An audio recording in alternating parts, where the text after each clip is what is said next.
Oui, mais ça va pas, moi, là. Anissé, les blancs. Merci beaucoup. Encore la magie. Et puis, il y a des démons. Maïne, puis, il y a des démons. C'est un j'ai été bien, des samés, on est vraiment à côté. Et pas pour faire de péou, de bois à Salo. Et dans le fait, il y a un peu de tu prends, on dit que il y a des manouons. Oui, oui, oui. Nyobe money kayo. Oye boy de Miami. Mon papa connaît bon firme. Merci beaucoup. Et la voyez, aïe voyez. Et la personne se voit. Le très ancien Yves Kane, à Seigneur Okaï. Le grand frère Oula Michael. Allons seulement. De voyez, mais. Et la somme, non, de voyez, mais. Classez ma parole, de voyez, mais. Luasa umagwata ewe ime Panoche manuata ewe ime Lawodi makuata ewe ime Yete Florent Wey beson te ekpe Nyanya epe kwa shande wibedi One chichie Monye wey Omonya dabi ejabro Uoje bro mo pedi yo Kaya jomblede Swan for dwedi Swan for mesiaye Ejo yi papa Mo je wey gewe Tano ni kwa kwa sae Wey wey You de no place so ye Kasonzia ka kwa de wey Oni esarba o de wey Popo saji o de wey Loju wanje safande o de wey De kuadi o de wey De kuadi o de wey Wey ni wey yo Mon grand frère Clé Armel depuis très longtemps. Pour le pays où est pour un mamadi, j'ai posé pour une masse à prier. Pour le pays où est pour un mamana, j'ai posé pour une blague et un mamana. Pour le pays où est pour un bon maman, j'ai posé pour une blague à un c'est moi. Pour le pays où est mon didier, mon ami a une caille à nos copons. Ah, ni a dit à nous, madio, ma jambe, y'a un pays, il est tout Calvé de calvé, il y a un gars. Moi, qui est ici? Ça y est, tout est. À aussi des Français.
Good evening.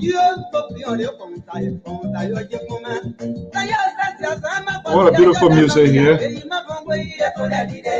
from neighboring like Cote d'Ivoire. We say happy Sunday, first Sunday at our rate.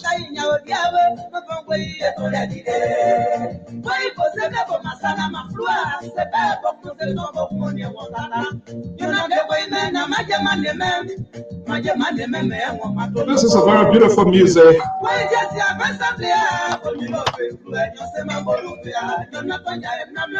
Very beautiful music from neighboring like Cote d'Ivoire. I hope you understand the interpretations of this song, so you will know exactly what we're talking about. Without money, you can't do anything. Money is the gateway. Welcome. This is the LPR Sunday Talking Point. I'm Alfonso Z, and so welcome to the show.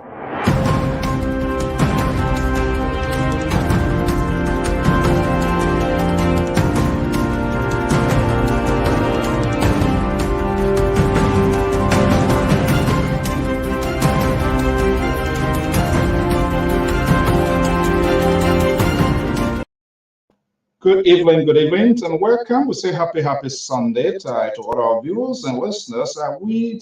It's just too, we are at a critical junction to no time to keep the day or to keep the time of.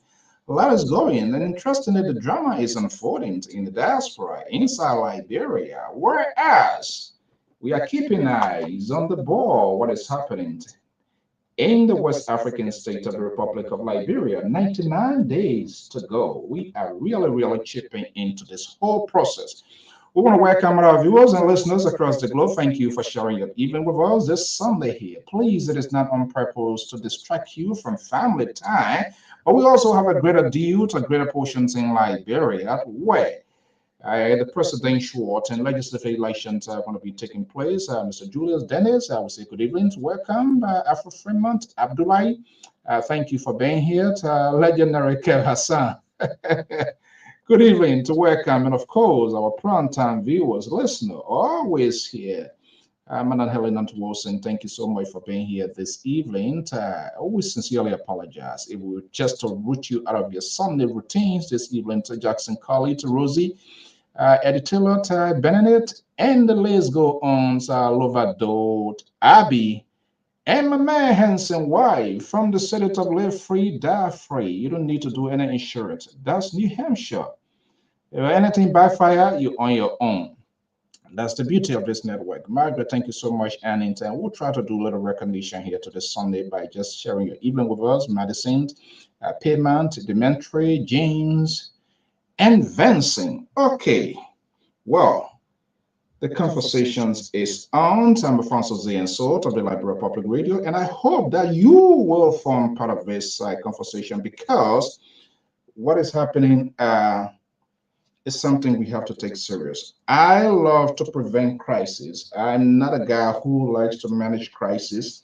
Liberians do not manage crisis. And if you are not a person who can manage crisis, the best thing to do is to avoid crisis. And so we must do everything possible we can to get this conversation going at all times in the proportion of faction, fair balance, and objective to know what is happening in our country and what is ahead. Okay, let's have the time. Even going right here is 8:22 p.m. Eastern Standard Time, and I know it is after 12 a.m. in the West African state of the Republic of Liberia. Welcome, this is Alfonso Z and so.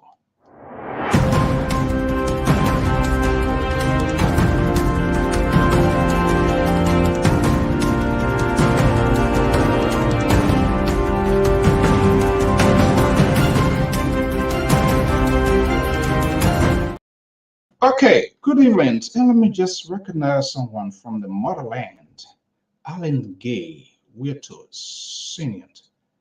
It's watching from Concordia.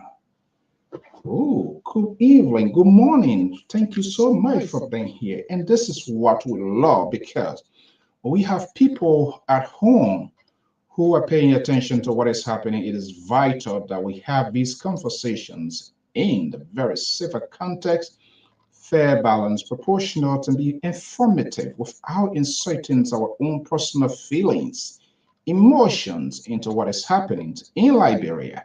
But we must keep it the conversations in a fair context. Be the first to know. Welcome to the Liberia Public Radio LPR-TV program. I'm saying program, not saying talk show. It's program. There's a 5 different of program and a talk show. This is the building. This is the resident that has been heavily contested in the West African state of the Republic of Liberia. And I decided to be it in a uniformity context here, the red, the blue, the black, everything mixed together, whatever that is, not that, just is on your own. But let's have a conversation here. Too much is ongoing. At the same time, we are also in the business of happening to discuss what is going on. Let's take a rendezvous on some of our major news across the globe. Oh, here we go. According to France 24, Sierra Leone main opposition vows not to take part in governance. It's normal. It's always this is the column councils within our African politics. Opposition to government. They always vow not to participate. Nothing is ever right as long as it doesn't go their way. That's the behavior. That's the typical African concept. And they just don't get it. In order to get to the finishing line, you have to put in all your resources, your talking point, your conversation, be able to be persuasive to the voters. You sit down, you do not create a hallmark. There is nothing for voters, for electors to count on. No legacy. There's nothing in place that it can speak for yourself. And you think you just want to get to presidency? Well, you're on your own.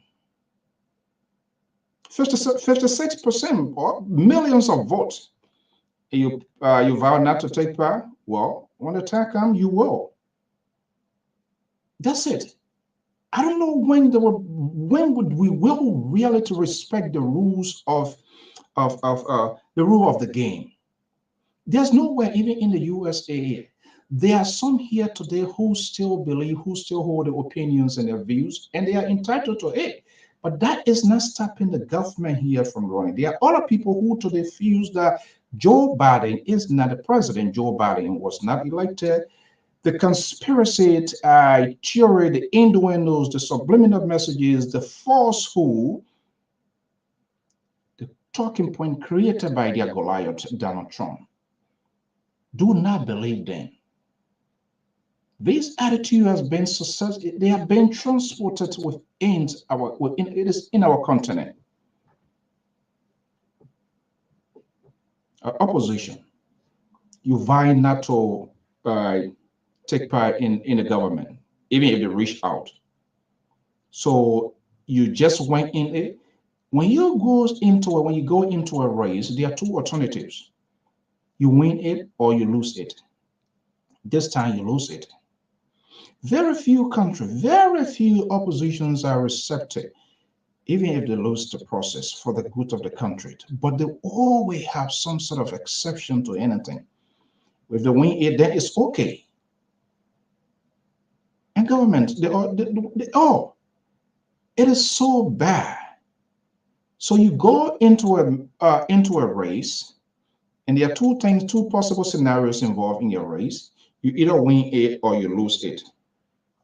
So if you won with one game plan, if you did your victory speech, you be prepared to have 2 speeches. And I'm quite sure Donald Trump had that, Hillary Clinton had that, and other people who goes into major races, they do. It's not something that you're going to lack out. You do not know the decisions of the voters. Not everyone who told you, oh, we're there for you. Not necessarily when they go in that ballot. When they go in that ballot, there's an instant that kicks into their mind. The retrospect, the profile, the look back, the look front. I said, wait a minute. Even though I took this decision yesterday, a couple of days ago, a week ago, it's still a good decision. Because we are in the process to empower people for the rest of our 6 year, 9 years they're going to be our Antonin at law. They're going to be making some consequential decision. This is why when we come to this outlet, this platform, there's a need that we have this conversation. But the system has been so polarized. Politics, I will not just say only to Liberia, then that would be unfair. But we'll see what is happening even in the West as well. But the courage and the convictions of these people, even with people within the party, can come out and rise against some of these ills and these mischief that is ongoing to say, no, this is not who I am. Look at people like Liz Cheney, sacrifice of political career because she stood against, not because she was a Republican. This is the lady whose father was a vice president of this nation. And she put aside partisanship and look at the survival and the integrity of this country, and that is the Constitution. And Adam Kissinger of Illinois, there are many of them. They challenge the status quo. They challenge the sitting president. Yes, I'm a Republican. Yes, I'm a pure conservative, but this time you are not on the right path of the history. And those people that fought against that. And they were aware there were going to be political consequences. And they paid the price. And she's not holding back. She's speaking again. When will we see this happening? When will we see such a this to happen? That you are part of the system. And you are fully aware the system is not functioning. You are fully aware the system is being compromised. You are fully aware the system is contaminated. You work in the system, you stay in the system. For some reason, that honeymoon went away. You were kicked out. And you turned to be like a renegade soldier who took fighters in the battlefront and he as a commander died. That's what happened. When a commander takes soldiers in the front, the rest of the people, when a commander is inflicted, that's just a serious problem because no one takes instructions. Everybody on your own, you fight for yourself. I'm waiting to see when that's really going to happen.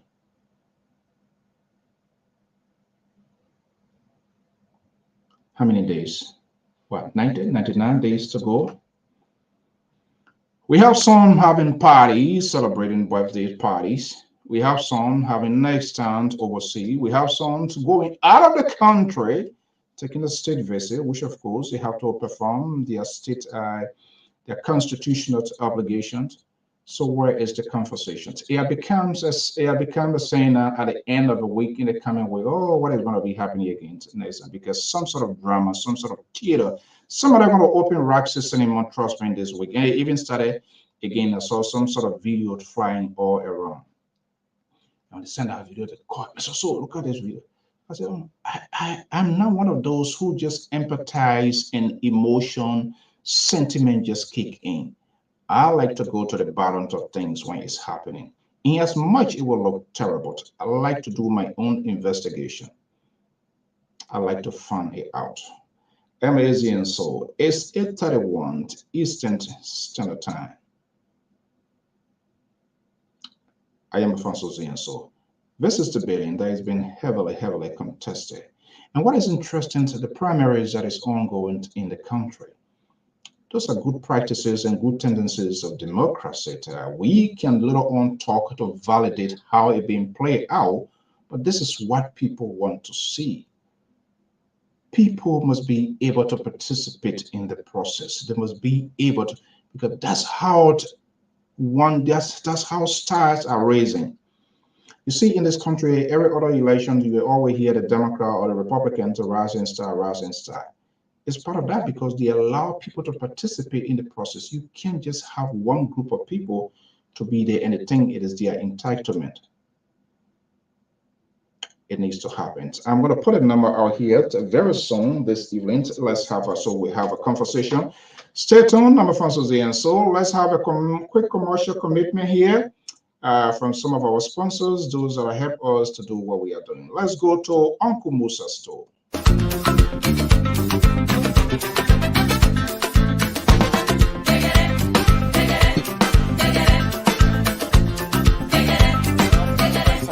to Uncle Musa Grocery, 6523 Woodland Avenue in Philadelphia, Pennsylvania.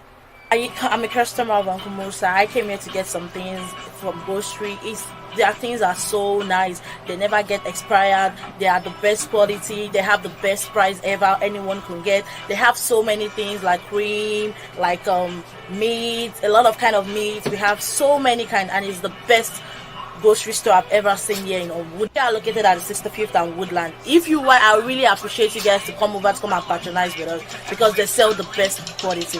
Uncle Musa's Groceries on Woodland Avenue, 6523 Woodland Avenue, Philadelphia, PA. Musa's store is composed of varieties of African food as well as Americans, but predominantly African food.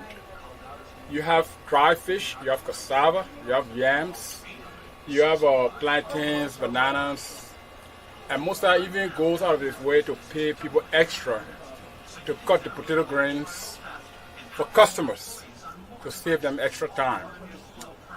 We have deeper, we have fufu, we have the refrigeration center, then we also have cosmetics.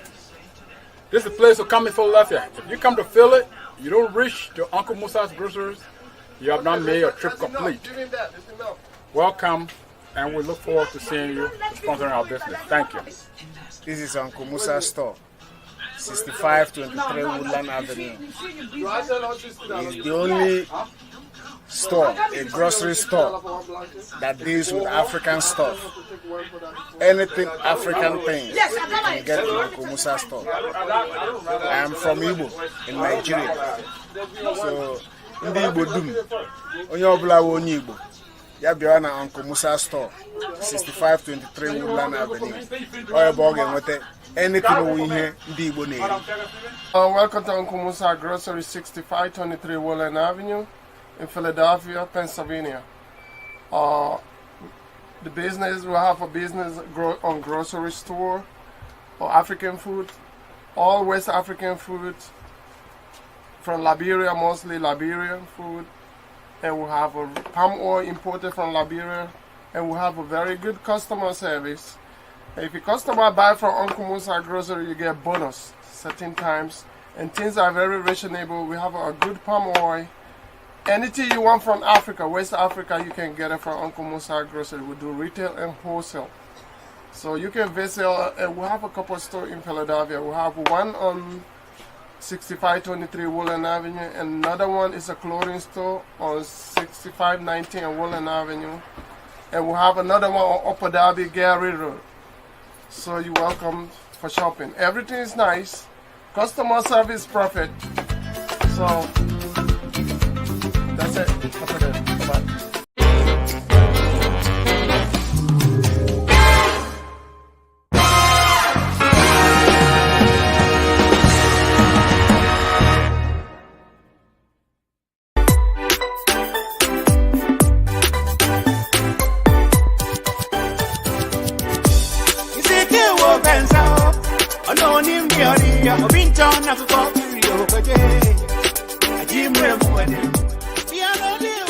Welcome to Fiber Queen off of Woodland. Everyone that's looking for nice African for wedding, whatever fiber you need, you can just come over here. You have all this nice stuff. If you need ashebi, you guys can come over here for baby shower, for wedding. You guys are welcome. She have really nice stuff. You can see all over there, all those men over here. You don't have to go to the theater and then they're going to be telling you all kind of stories. You can just come here. They're already made. And for ladies, you can just look for whatever fiber you're looking for and match it for the men.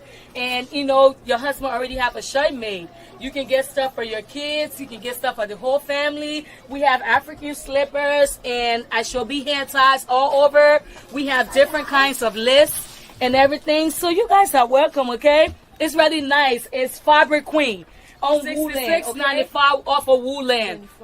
6625 Woodland Avenue, okay? So you guys are welcome, welcome, welcome, welcome. You have nice stuff here for ladies, for men, for kids, and for everybody. Ladies and gentlemen, your attention please. Fabric Queen of Philadelphia. Fabric Queen of Philadelphia is 100% African-owned business. At Fabric Queen, we are specialized in high-quality wax product, Swiss lace, jewelry, and beauty products that will make you shine like the queen of fabrics. We are located at 6625 on Woodlands Avenue, 10 Philadelphia. Telephone number 215-800-0228. Tell the management of Fabrics Queens in Philadelphia is easy and salt of the Liberia Public Radio gives you this message. Tell all Akwaba.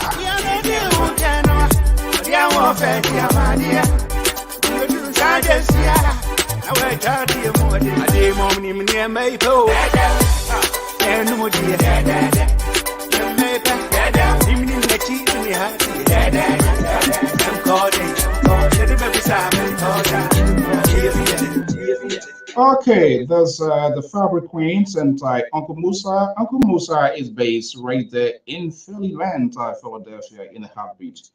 Yo, who can eat potter? You go to Uncle Musa play, you get it. Anything that you think about, snuff and all of that, you can get it. Our joy is to advertise. It's level you to make a decision as to what is good for your health. But anything, literally anything you want from inside Liberia, organic as well. Okay, I want us to have a conversation here this evening. Let's see if we can hold ourselves responsible and accountable as well. It appears that some of us make decisions unaware without even having been informed of your decision that you made.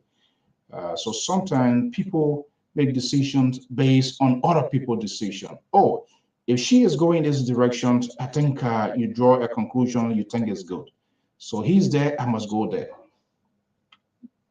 Be an independent person.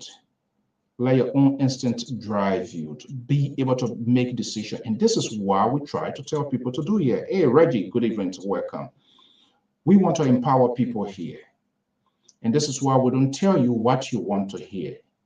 We tell you what we feel you need to hear, our views, our opinion. That does not suggest everything is 100%.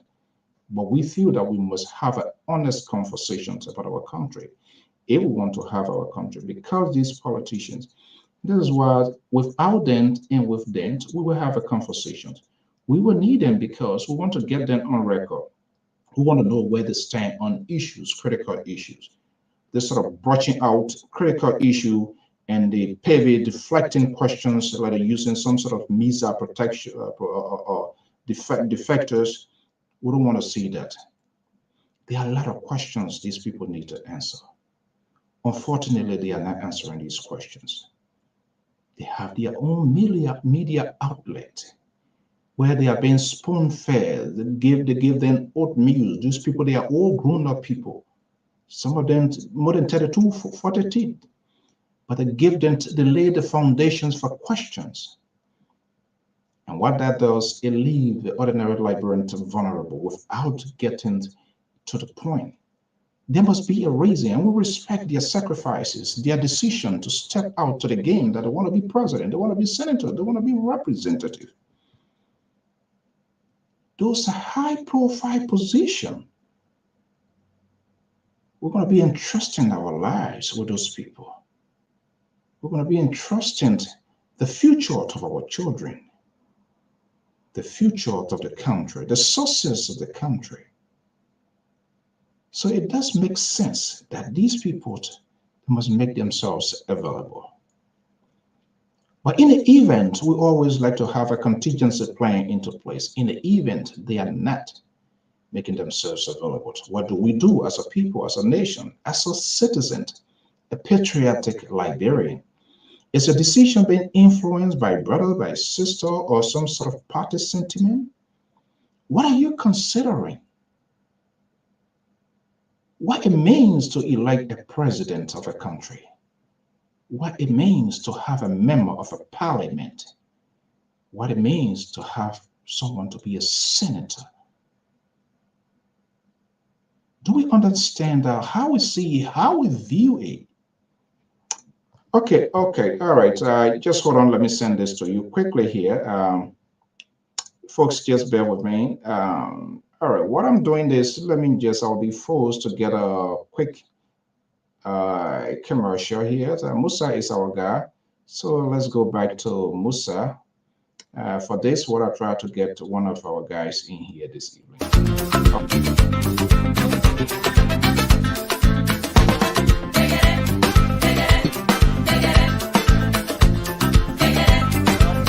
Welcome to Uncle Musa Grocery, 6523 Woodland Avenue in Philadelphia, Pennsylvania.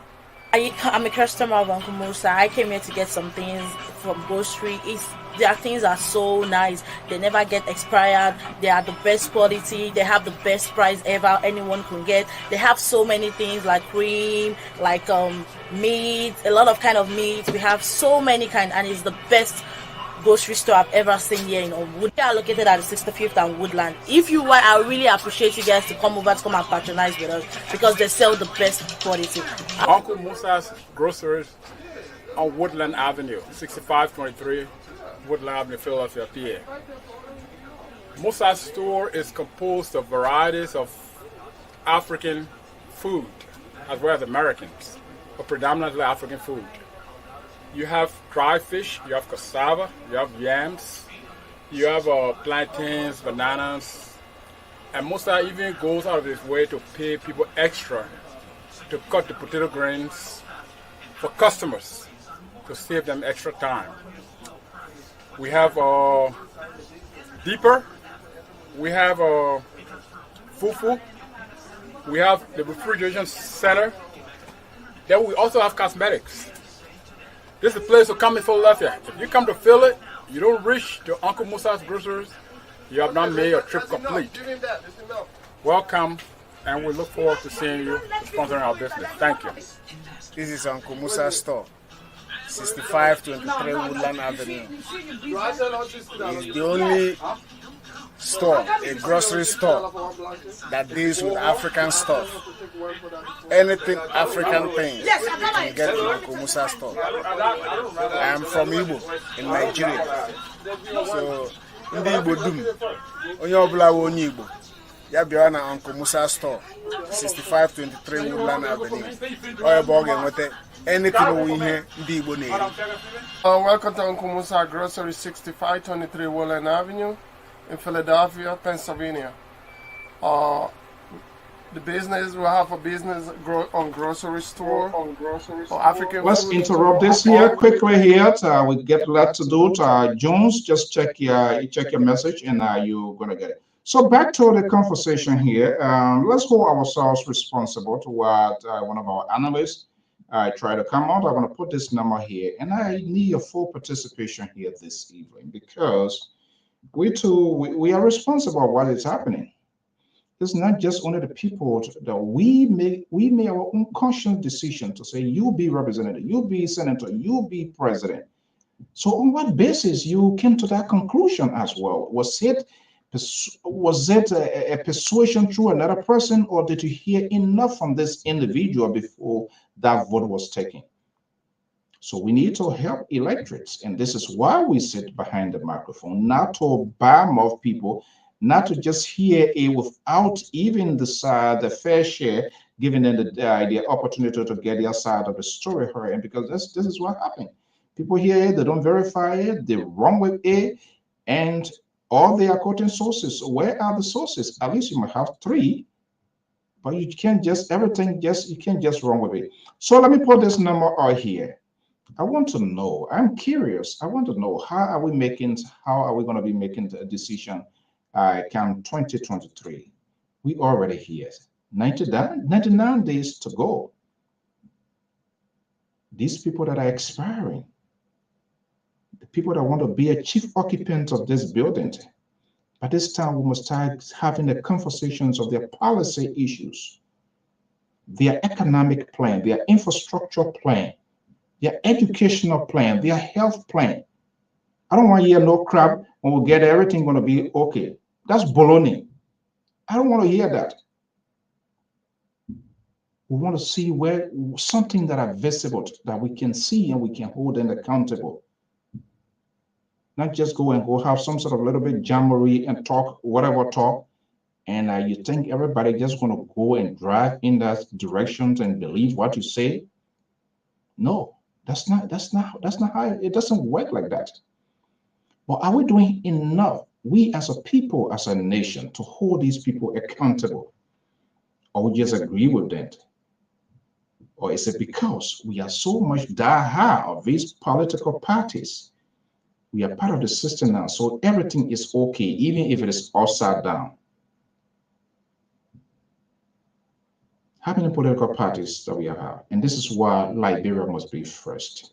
How many presidents we have had since the foundations of that country? How many political parties? Countless. The one then with chairman, the one without chairman, they run their party with just hand grip, no offices, no constituents. You can't get them, no specific phone number that you can call. You don't have anybody. Before you even get to who you want to talk to, you got to call 555 people. They will put you all around because of these organizations, no structure in place. It is time that we hold these people accountable. These things, it doesn't happen. This country you see doing what they are doing, they don't just get and make this. It's not an overnight thing. People are paying huge price, political price as well. But we are not doing that. We are unable to even raise our own finger with people that will support. Two things: fear. You want to secure the positions. You don't want to be seen as somebody who is challenging the status quo. But let's Cheney, Adam considered, ignore that. They challenge the status quo. We all should not go into a drowning vessel. We know very well the vessel is. This vessel here is in deep sea and there's no technician, and the possibility something could happen. And you jump in, you decide to do with that vessel. You also are responsible. So the failed policy, and all of the failed institutions that we have in our country, we all are responsible, directly or indirectly. You don't have to be in authority to be held accountable. We as ordinary citizens, talk show hosts, radio program hosts, whoever, advocates, we all are responsible, directly or indirectly, because our actions, our decisions, our thought, our conversations influence other people in a disingenuous way.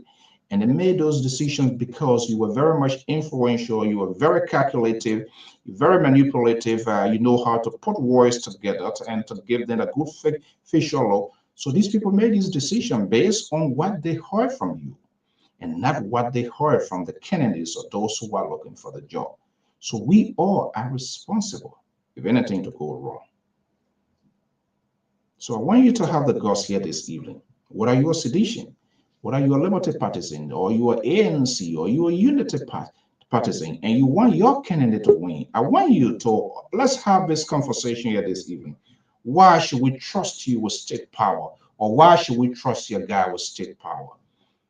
I want to hear your own convictions. You must be convinced before joining these parties and making these consequential decisions. Because your decision tomorrow will directly or indirectly affect me as well. It will tell me the justice systems that we're going to have. You're going to tell me the educational system we're going to have. You're going to tell me how the agriculture industry is going to be flourishing or going to go down to derail like a train. You're going to tell me the peace and stability, because if you make wrong choices, the consequences is not just only you, it comes back. Well, the guy who's, I'm not sure whether he had decided, but he's here this evening joining me here from the ocean state of Rhode Island. He said he's still reviewing, he's still taking a step, but his talking point, one could make an educated guess the direction in which he's leaning. That's who they are, these political pundits. I call them the octopus politicians. So they throw their legs and hands all here and there because they do not want to create any political injury. So they want to secure some things. They want to have a backup plan. So they don't swim, they don't bash. One day they hate, the next day they come, they create a political correctness tone. Well, John Malice is here, is a senior analyst of the Liberia Public Radio and LPR-TV. It's my understanding he's still undecided. But how can this guy be undecided? With this date we have right here, 99 days. When you see coming to that decision, so let me bring in Mally Jones. Jones is here with me here this evening. Okay, Mr. Jones, good evening. Happy Sunday. Yeah, happy Sunday, moderator. And how are you today? Well, God money us. Yes. So, how was your Sunday, by the way? Well, the Sunday wasn't bad. I didn't go to church today. I had one or two backlog activity to make a follow-up on. Okay. And that prevented me from going to church. But anyway, I'm on record for going to church all the time. So the Lord himself is aware of that. There you go. I told you. When it comes to God, it gets justification and all of that. So he holding God witness. Well, for that, I don't want to speak to that because I too didn't go. So they want a bone right in my throat. So yeah, I will be careful how to do this one. But I really happy Sunday. We are in the month of July. Can you imagine? And when the decision time is what? In the month of October. Yeah, in the month of October, we're going to be having a decision-making time, right, in Liberia. So have you decided? Have you decided as well what's going to be a decision time? Have you decided? Well, I have just finally concluded now that we'll wait for the winner and see who will be the winner and see how best we can make our contribution. Okay, let's see here. This is what it's going to look like. Those are the two buildings that are going to be contested. Who's who? Who's going to be having here? Maybe you don't know yet. Let me just show it to you. Let's see here. Let's be honest with our people here. The branch there, the first branch, and that of the executive. So yeah, and that's the decision is in the month of October. So it's right here. So let's see here. We're gonna put people on record here too, and we ourselves let it carry your own baby here this evening. So you are still not decided, right? No, not yet. Not yet. Yes. Not yet. Is something responsible of why you have not decided up to this time? Okay, just bear with us. I'll just lose control of our guy there. Let me see here and double check with him and see what's going on. But definitely he's going to be right back. But the number is out there as well, 682-433. Whether you are Tiawa Gonglo guy or whoever person that is supporting, just let us know. Call us and let's hear from you.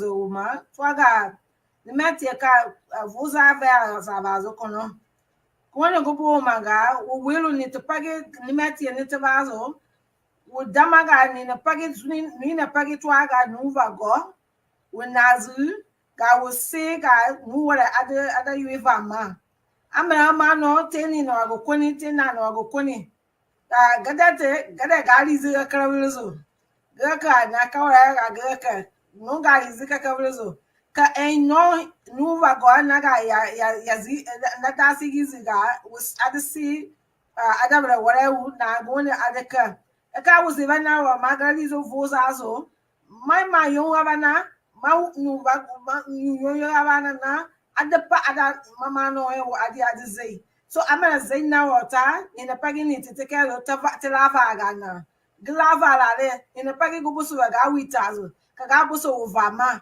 gona uwelo gama ni na pagi ga obo over ga ni na pagi ga kere ga obo over so na ma ga mama uwelo ku ana frega na ga go wo ga ba su wo ni na pagi ga buso ga so wo mama.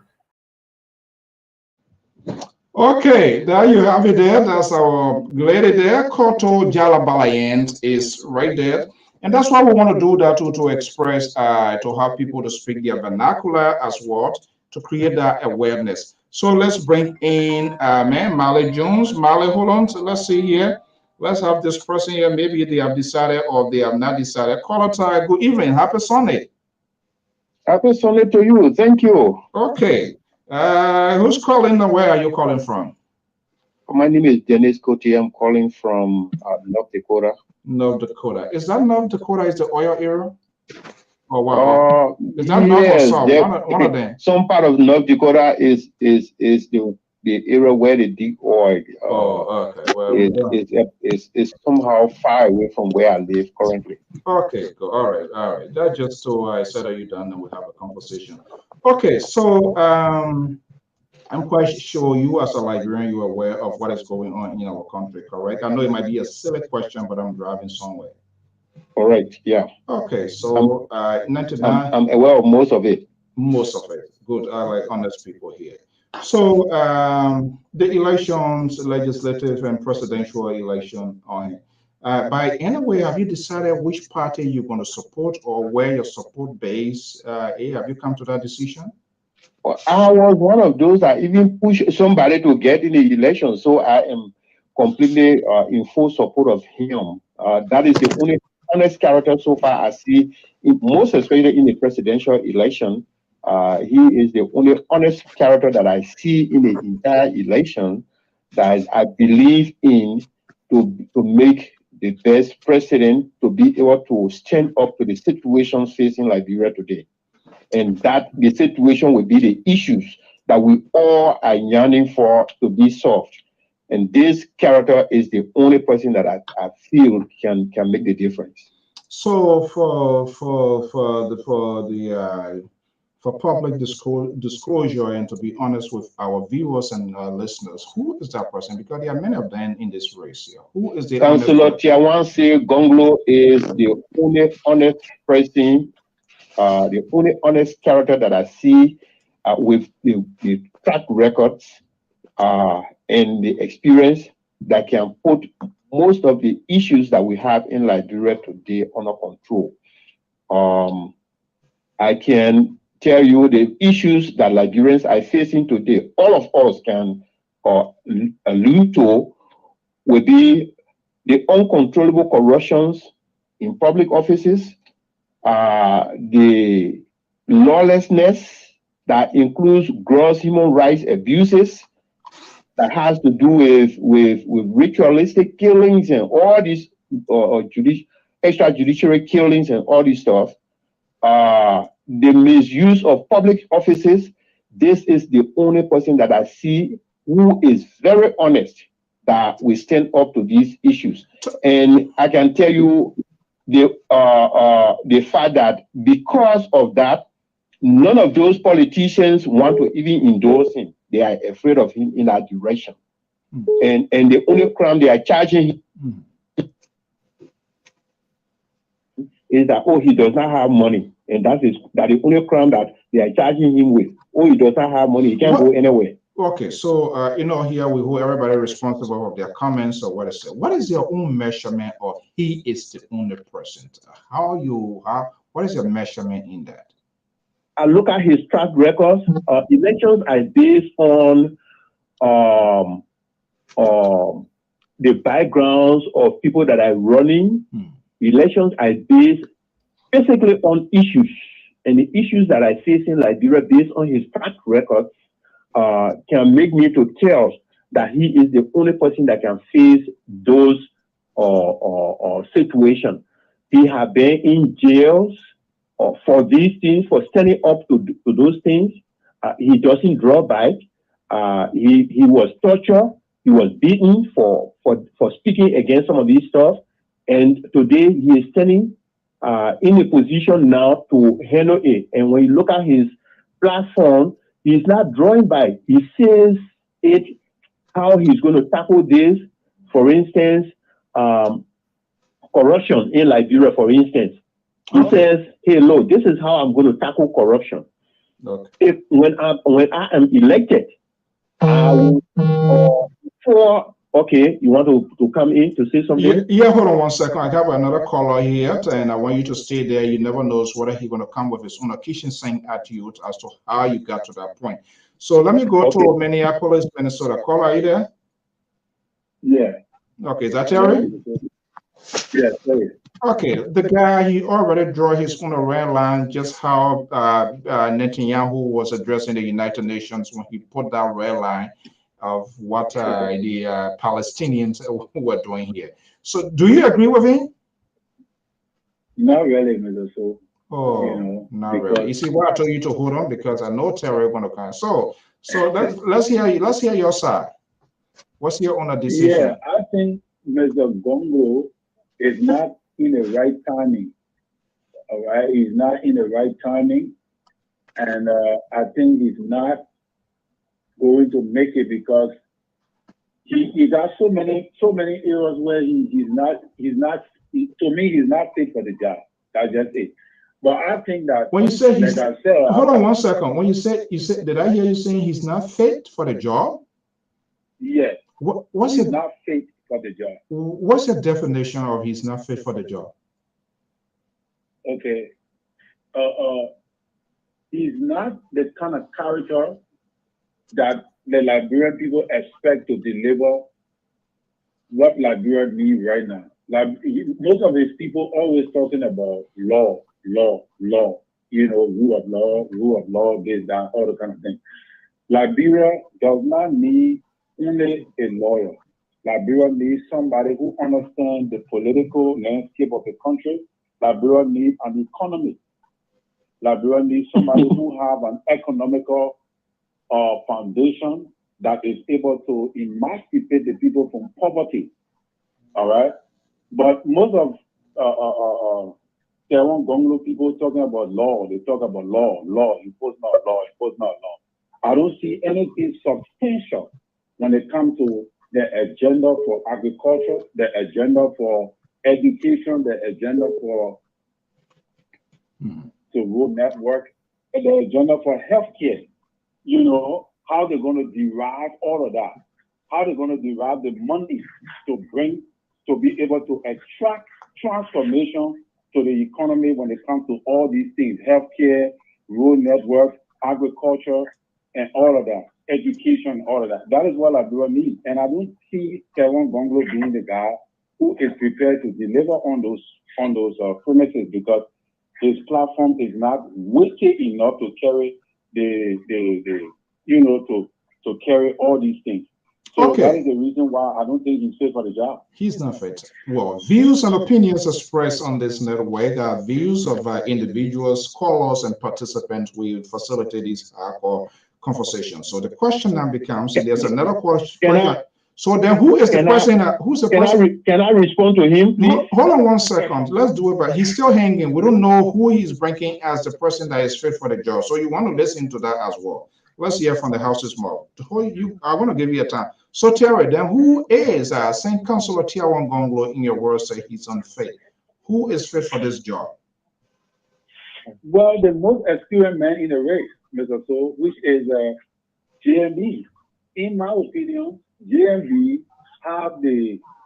have all of the experiences when it comes to what you need right now for Liberia to be transformed or to be rescued.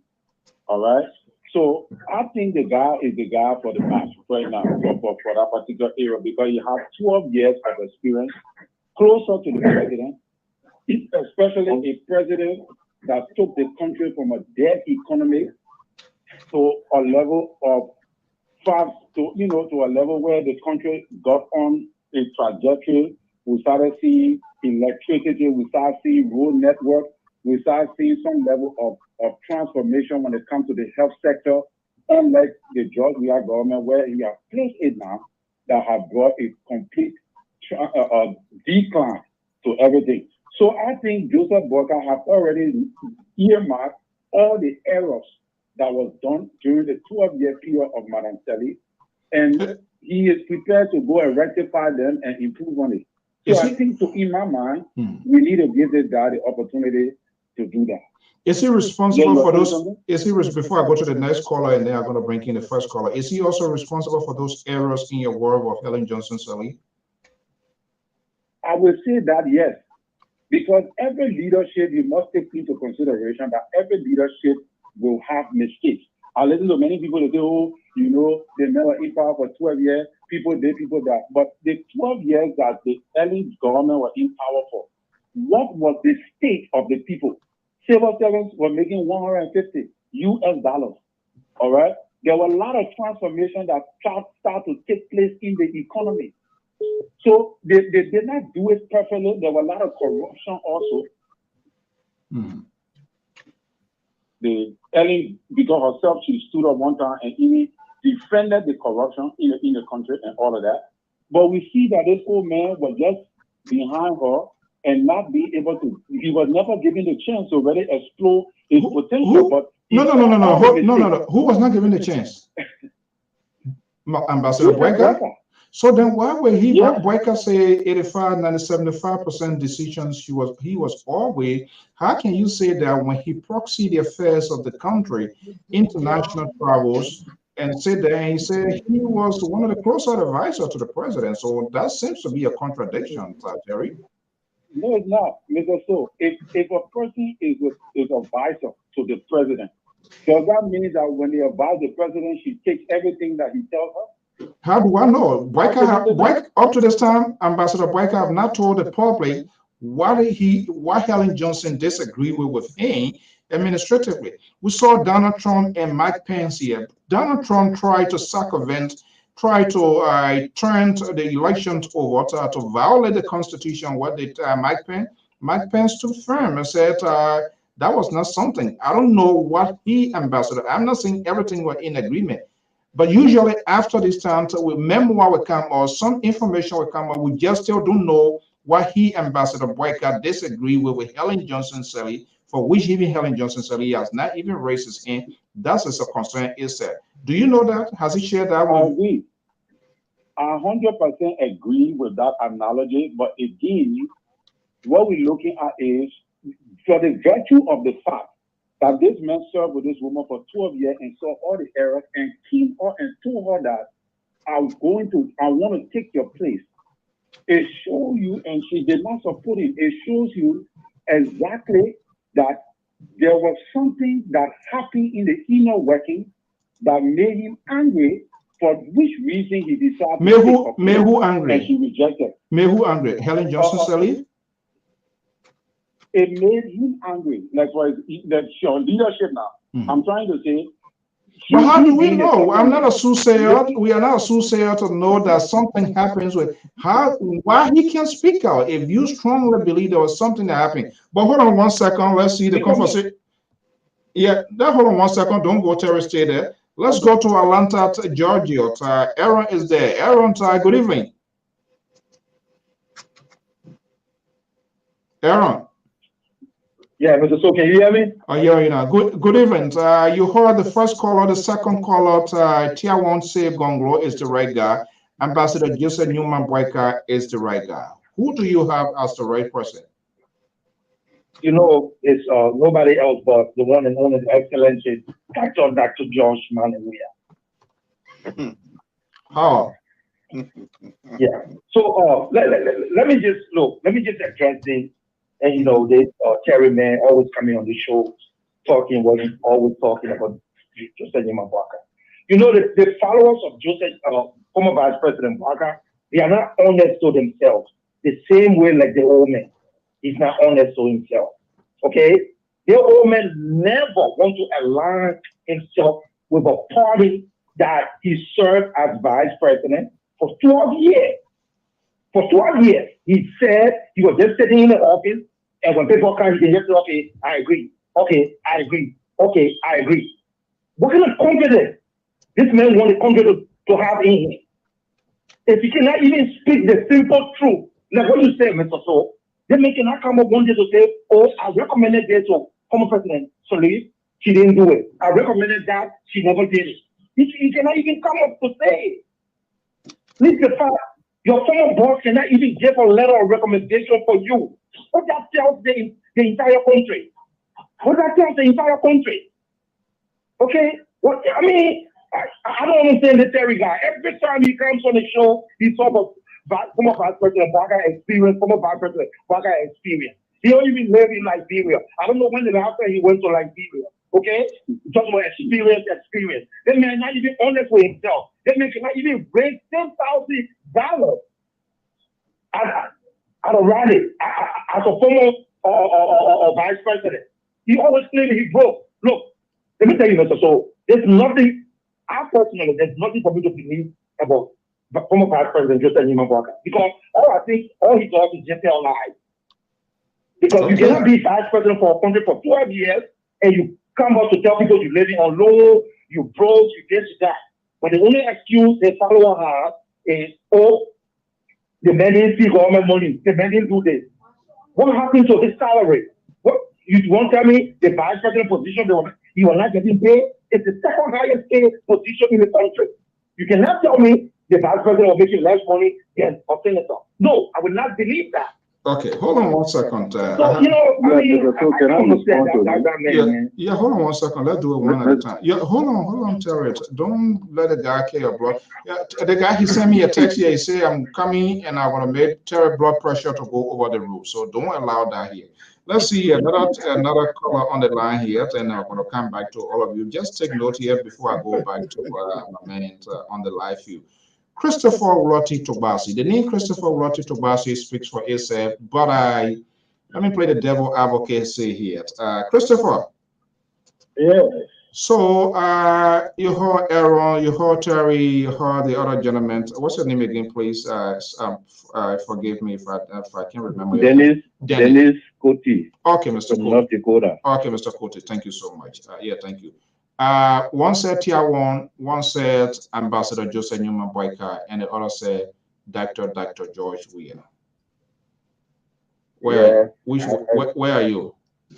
I think the one I sounded good in my ear, and I want to support that is the Dr. Weah, President Weah. You don't know who you want to support? Yeah, I said I'm supporting the doctor. You said one said doctor. I said I'm supporting that. And, President Weah is the best to lead the country for the next 6 years. Tell me a little bit here in a few minutes before I go back to my guy and for the rapper. Why should we reward Ambassador Weah, the incumbent president's additional 6 years? Why should we give me another 6 years? Yeah, I mean, Honorable Sue, the last time when the president ran, he didn't have an extensive record, in terms of somebody who has led a country before, and now that he has a record to point to, I think he's in a better position now to brag or to say, I've done this, I've done that. I can point to things now to take the voters and say, look, this is what I've done. And if you guys give me more time, another 6 more years, I think I will do better than what you have seen now. But that's the point.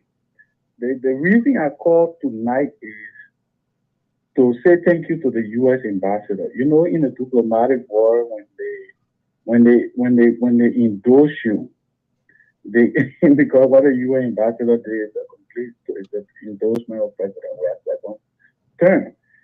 For him to say that on the planet, on the continent of Africa, he had never seen a political leader of administration that respect the freedom of the press, freedom of speech, freedom of movement, and then he also said that we got no political prisoner in jail, and so for that he gave President Weah probably 100% or plus, so that alone speaks volume of Honorable Sue.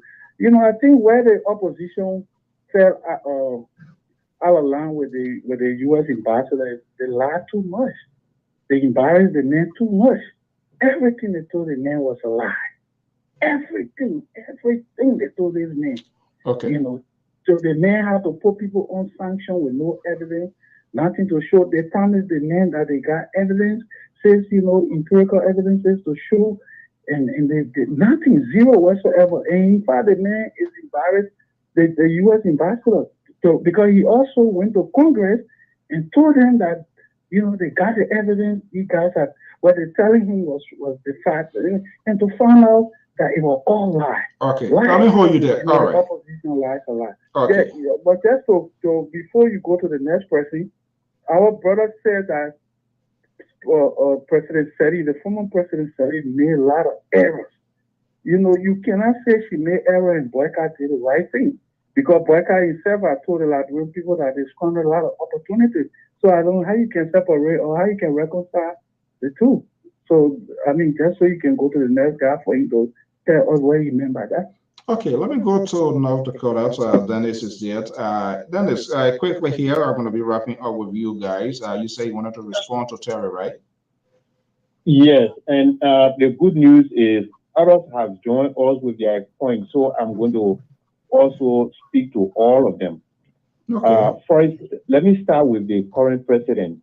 The current president, what the supporters are failing to know is the fact that, in fact, in the first place, just what he was speaking to regarding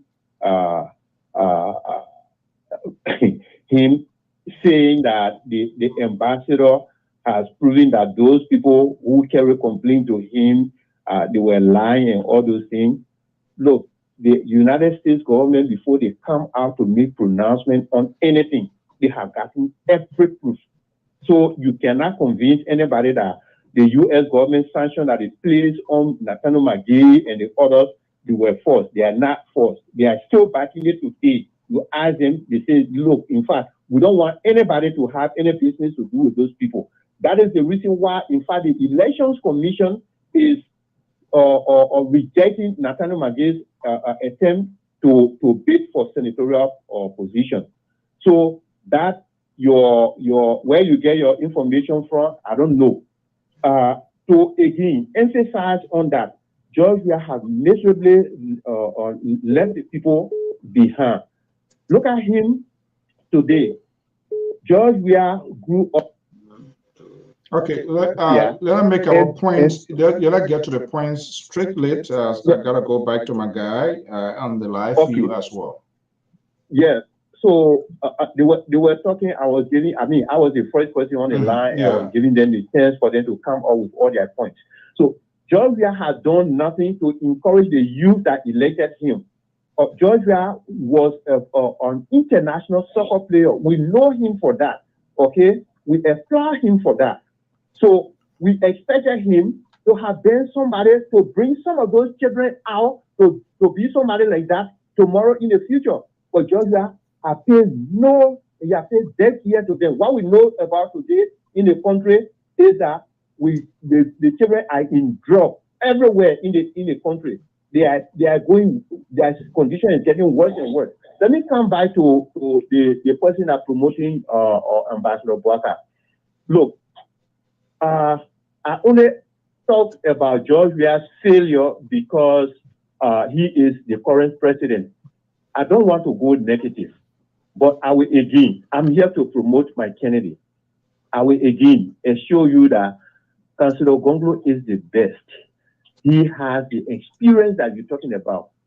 When Joseph Boakai being in government for 12 years, you're talking about there is no record of any form of transformation that Joseph Boakai did in any of the government positions that you are naming.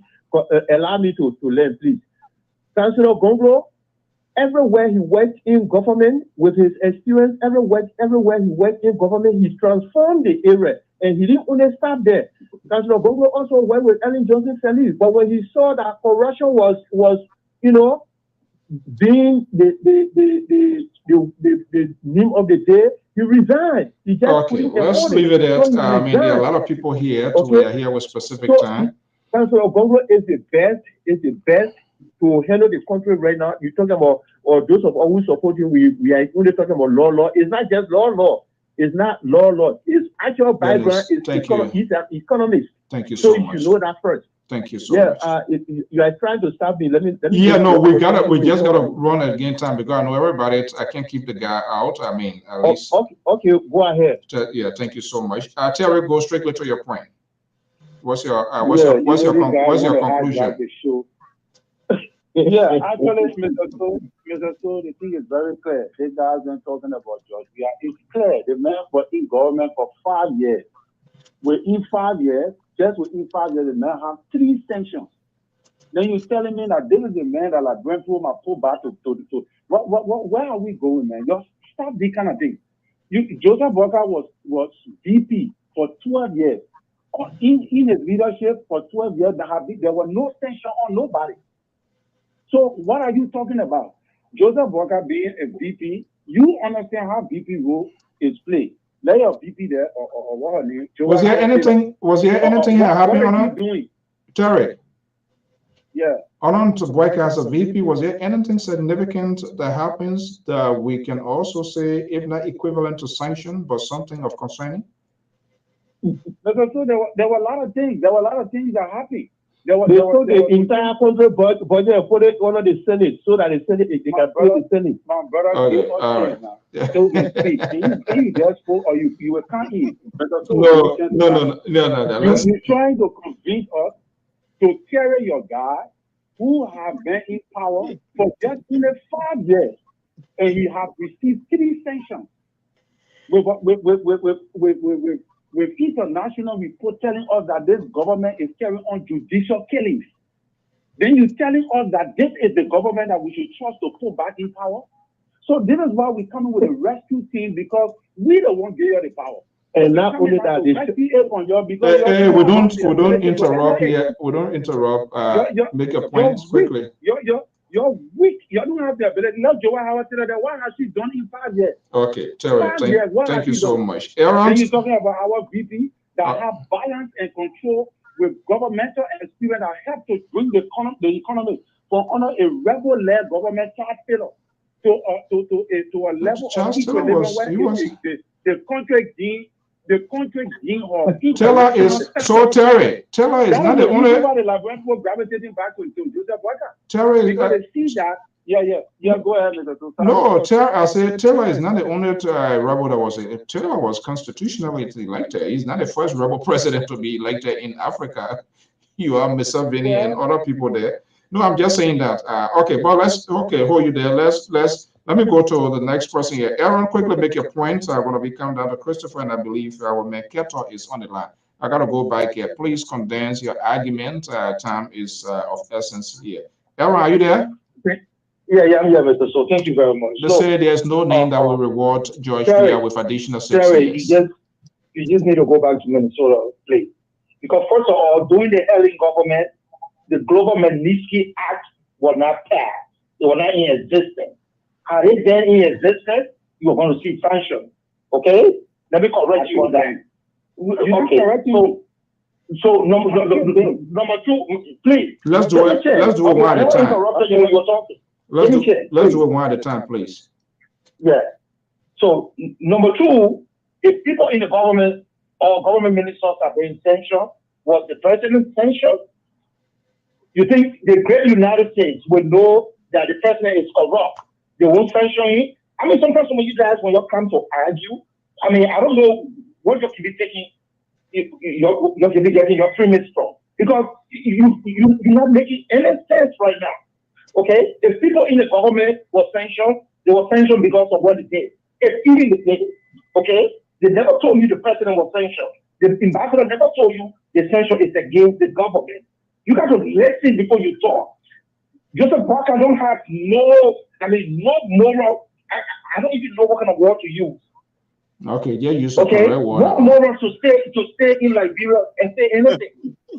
His former boss cannot even support him. His former boss left him and went and left off the opposition him. And you're telling now you want to talk about Joseph Walker. All right, guys. Okay, let's leave it there. Thank you so much.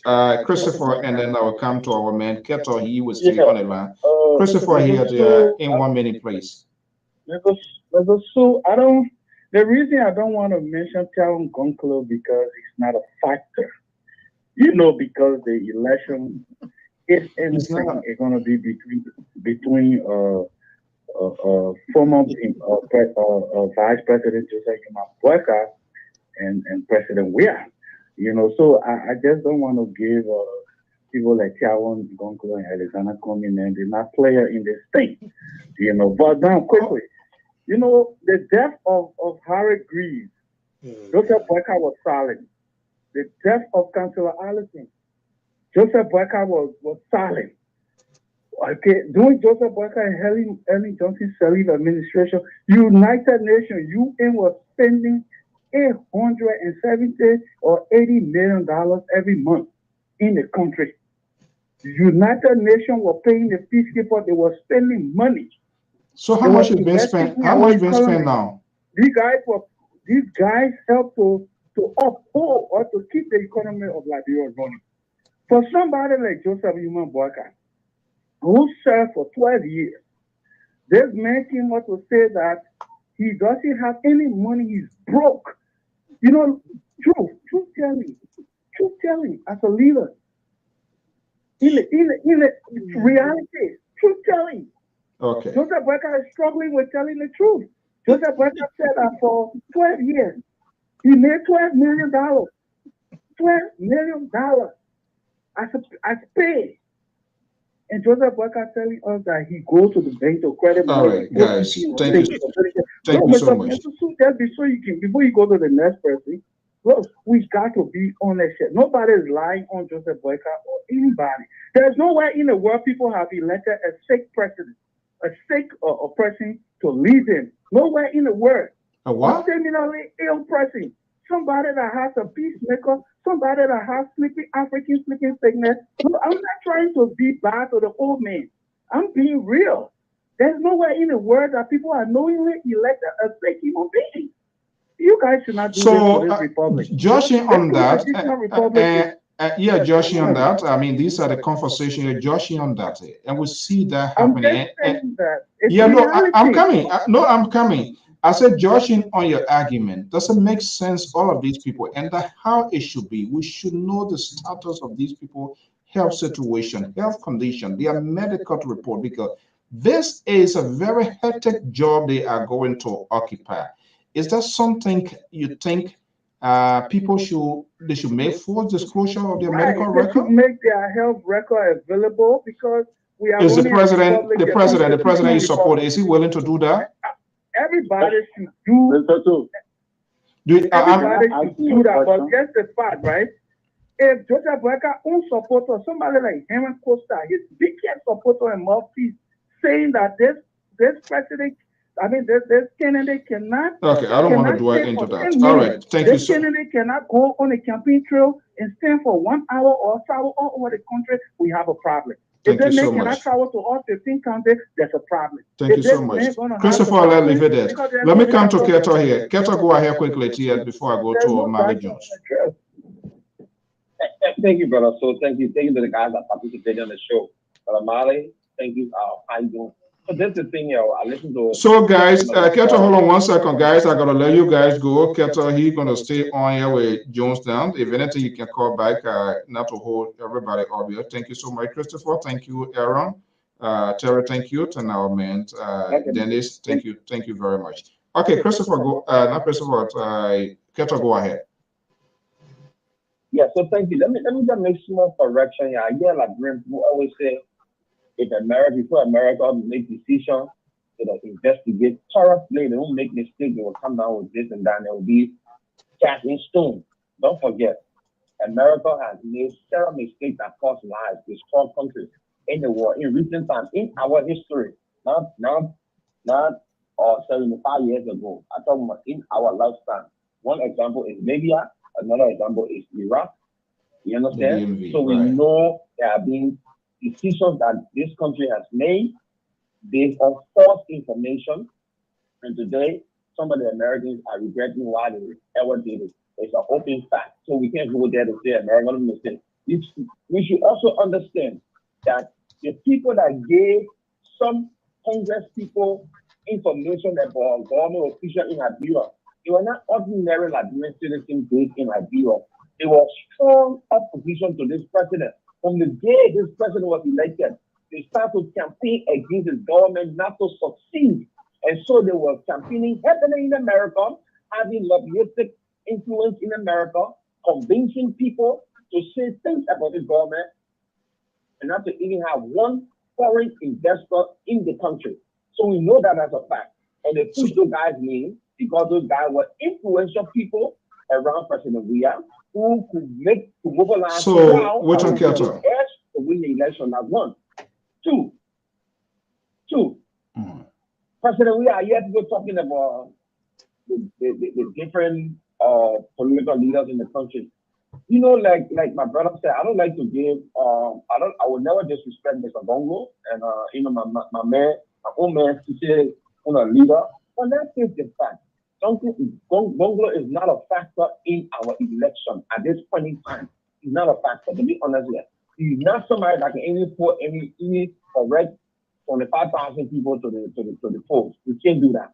So he's not a factor to compete. It means people that in the ring will be President Weah, Cummings, and Joseph Boakai.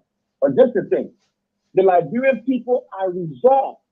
The young people are resolved in the country that this man has done a lot in less than 6 years to compare to a predecessor.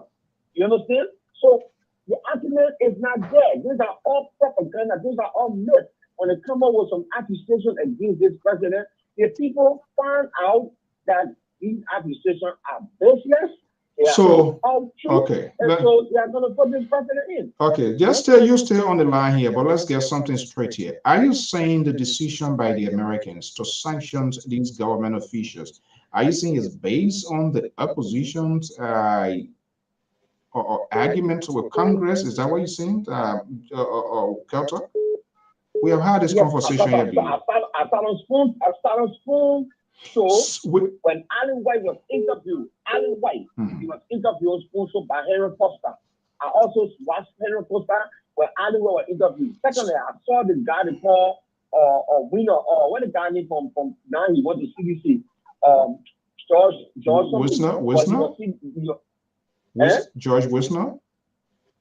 Wisner openly said that I understand what you're saying. Are you saying, if the lobby, you think they just went to Congress and just meet these people and they say something on the basis of that without the U.S. government to do their own investigation? And we know what these people are sanctioned here. For you to come and tell us here, it is because of Aaron Costa or Alan White. I know they are lobbyists. It's everywhere. Lobbyists are everywhere. That on the basis of that, their decision was wrong. Is that what you're saying? Typical example, the congressman from New Jersey accused Jefferson Coty because he heard from Henry Costa, from what the guy named Justino Taylor, he accused Jefferson Coty, and we have to full bench his office. And then he came back and apologized. So then let me ask you, if you are saying on the from these people lobbying, which of course lobbyists everywhere is a legal thing as long as you register, you can be a foreign agent, nothing wrong with that. But are you telling us, based on this information that you're saying and other people that went to Congress, anybody, I can get it, you can get it and go to Congress here today and tell them, without them doing their own due diligence to find out, is that a reason these people were suspended? And that is the case. Some of us frown on that as to how GOL took their position, because that was a position coming from the government, the U.S. government. So then what did the government of Liberia too know as well that led to this? And when the president himself said that there were going to be a full investigation, Mange himself calling for investigation, Serena Seaforth is calling for investigation. Where is this investigation? Why were these people removed? Why did they resign? And without this investigation, what is the status of this investigation? Let me bring in Jones here. Jones said, hold on one second. Jones is not a spectator. Jones. Yeah. You know, so if you go on the other hand, I just don't want to hold you responsible why you have not decided, because this has been the traditions, and it is a tradition. Everyone try to protect his or her own alligator. You listen to our own what Kelter is saying, because these people went to Congress. You listen to the other people making their own argument. Terry is backward peddling here as well, telling us why Joseph Boakai should be. Yeah, we do not know the difference in policy with Ambassador Boakai and that of the Helen Johnson Sirleaf, where he works for 12 years. We still don't know all of these things here. So it makes it very difficult for me to question you and nail you why you don't want to make a decision here. But you listen to all of these callers here. What you sense out from them? Well, first of all, I want to take my hat off to all the callers. They make very wonderful and great points. I think if I should grade them tonight, they all won. They all are victors, and they all should be giving a victory lap for their expression. There is a political ritual that often states that you support your candidate and defend them even to the last breath. Even to your last breath, you have to defend them. But from our analysis, I want to start with Joseph Boakai.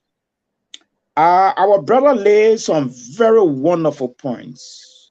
But my question now is, Joseph Boakai, normally when campaigns are being run, they are run on two bases. One, what you have done and what you will do. We have heard what Joseph Boakai keep telling us what he will be doing, but we have not heard what he has done from the 12 years. I have not heard anything from the Helen Johnson government where he advised for almost 90% of his advice were taken. I have not heard he's not using those things to build his campaign for the future. Maybe I tend to be corrected. Yeah. Is there something hidden that we need to know? Well, I think there's some serious thing hidden somewhere, because let's go to Kumi. Kumi has been telling us what he did in the past. He wants to base on that and tell us what he will do in the future. Gongolo is doing the same thing, right? But Joseph Boakai, that gap, there's a missing gap there. He's not telling us what he's going to do. So, okay, we want to know, what have you done? 12 years. Let's not go before 12 years. We're talking about 12 years. So maybe his supporter can think about that. And the next thing the caller said was, Joseph Boakai, he has clean as a white paper. Well, I will agree with you to some extent. But when Joseph Boakai was put in charge of the agriculture ministry by Samuel Kanya, the late Samuel Kanya Doe, he was entrusted $2 million for the Green Revolution. He was removed because there was a scandal.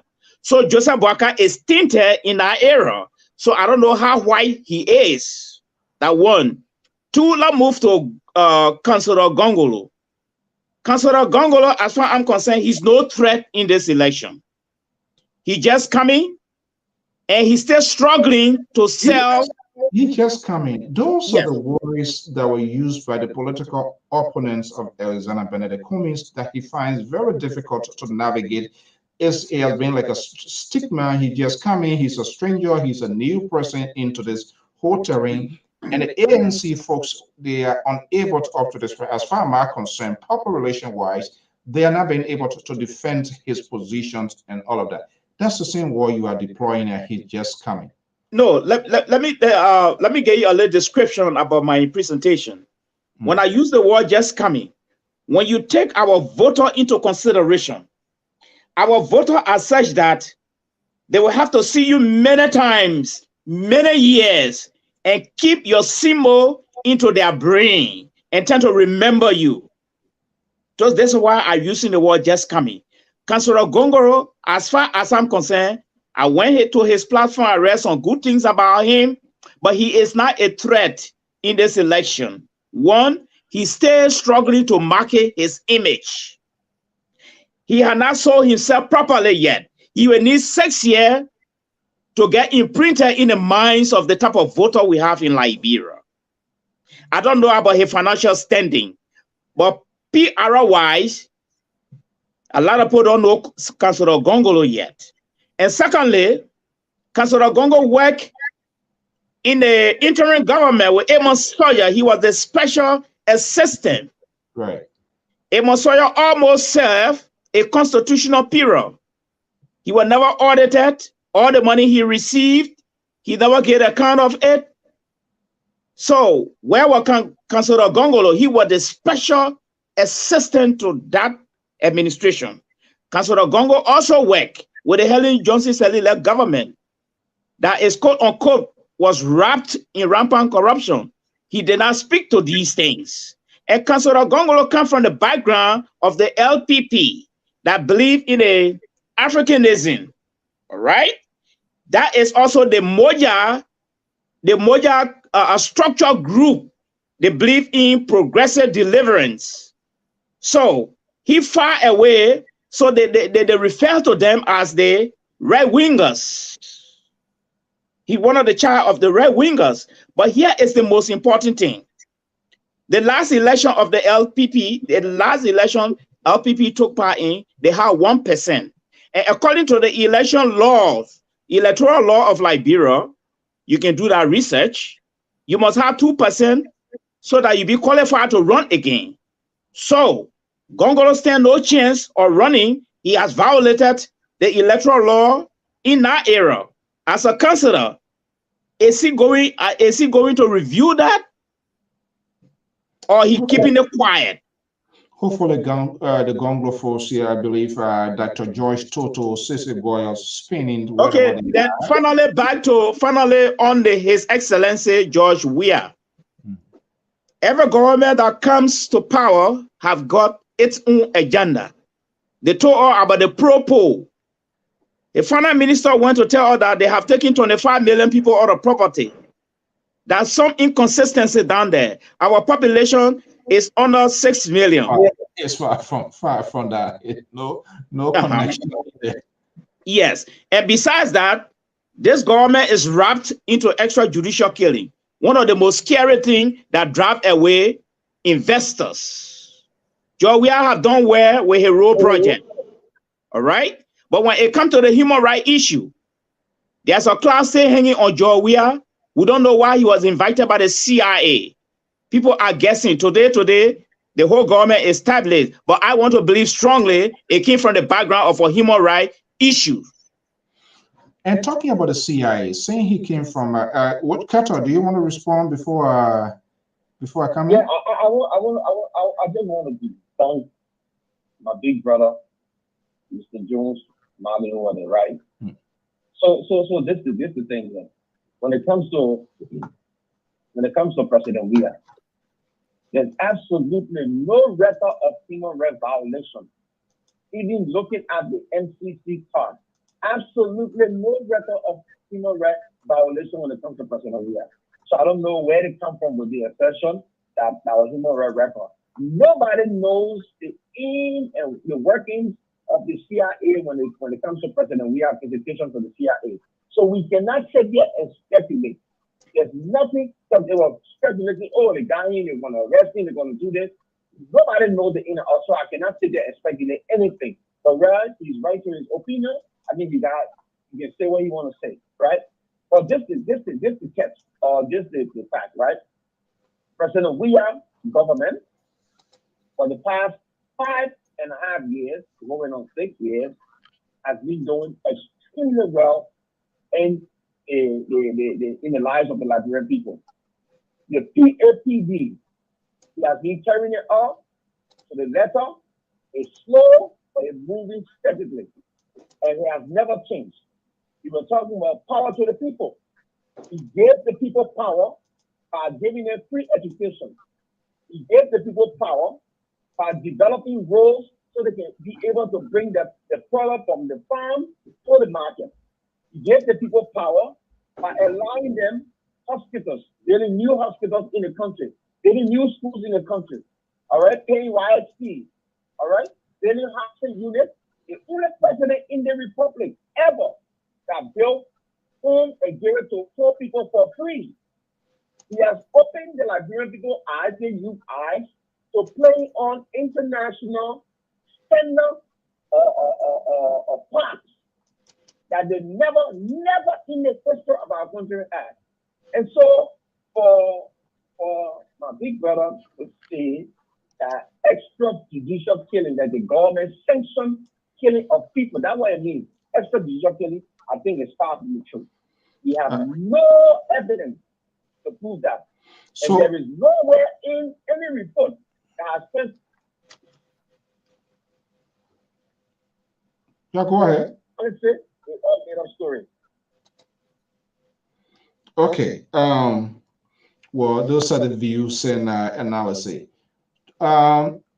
where do we stand now, Jones? 99 days to go. We see this argument. We're seeing political activities out here. Others observing their birthday parties. Primary is ongoing. But let me ask you, talking about the president's visit or trip to the U.S. here that has to do with his visitations, councillors, the CIA area here. We will never know that. That's not the first time the Liberian president visited. The Barclays, one of the Barclays visited, that was way down here. But that is often talked about that much.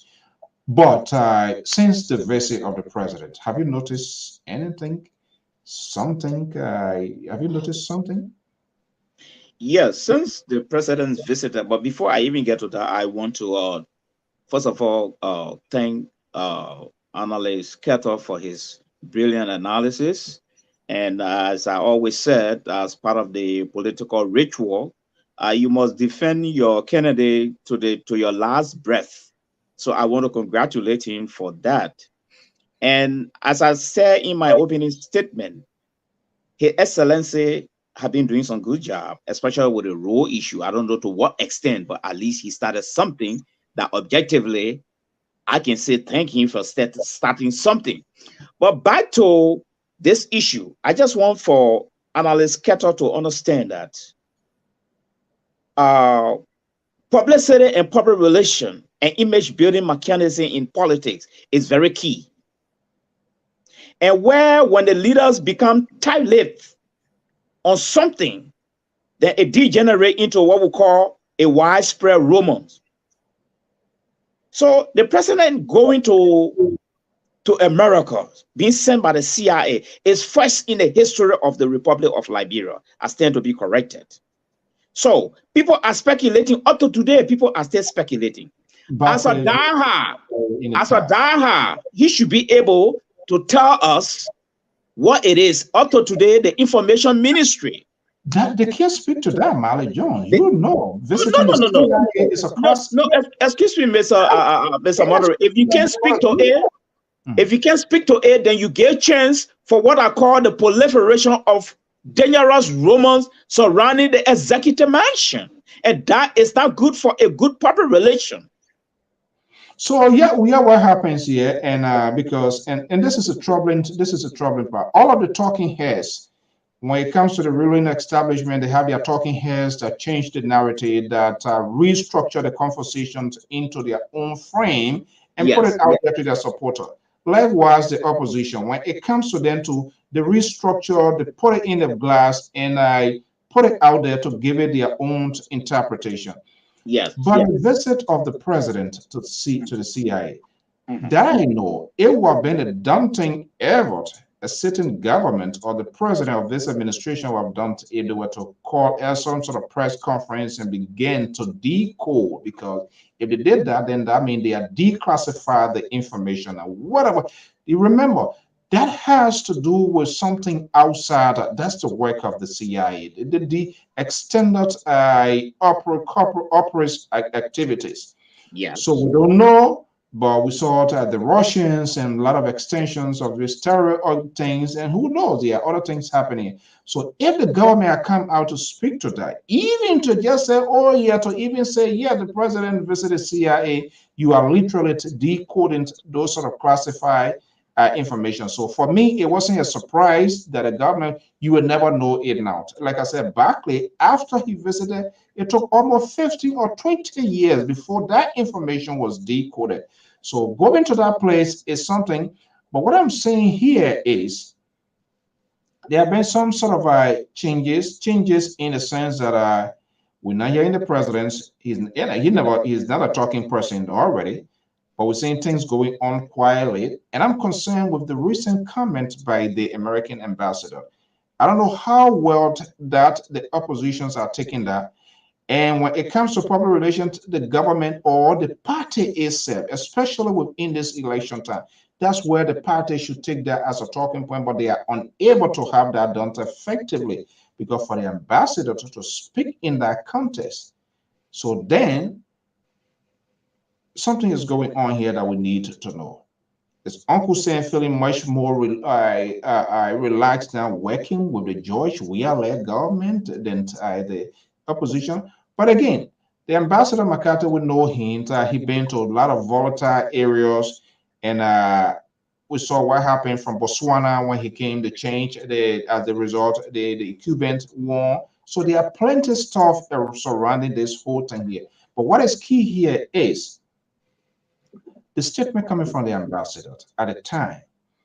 And he's number the American ambassador then. He reminds me of William Swint. You remember William Swint when William Swint was ambassador during the presidency of Samuel Doe. They never hold back because whatever they do, directly, indirectly, taxpayers' money. You saw he took a tour out of the country, he came back. But this is an interesting thing. The day the ambassador speaks, and it sounds like it favored the tones of the opposition, he celebrated. The day he threw it on the other side and it doesn't sound right with the GOL, that's a problem. We saw Abachi and other people coming at the ambassador. Now, they're not going to speak. They're not going to say it because what the ambassador is saying now to say it, the progress, significant progress being made, I hope somebody could face that microphone. Why is he speaking specifically? What's on Keter? Yes. So like you said, the talking point is out there. It level who listening to what. Now, I have no.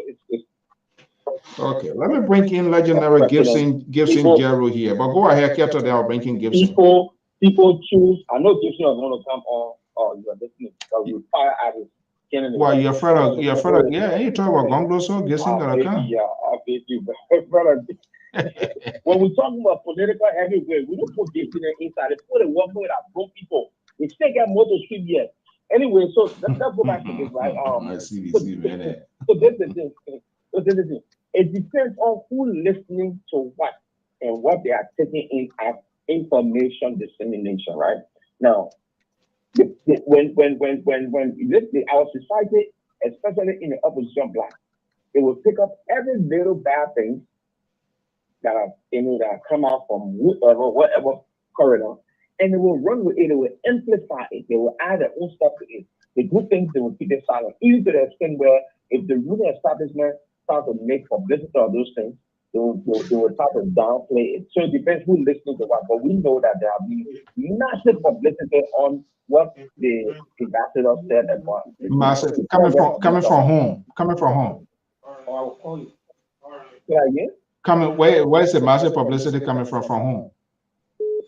It's from home. It's from on the radio station. The government, the information minister been talking about it. Other radio stations been running. I've been talking about it. My state in favor of this government.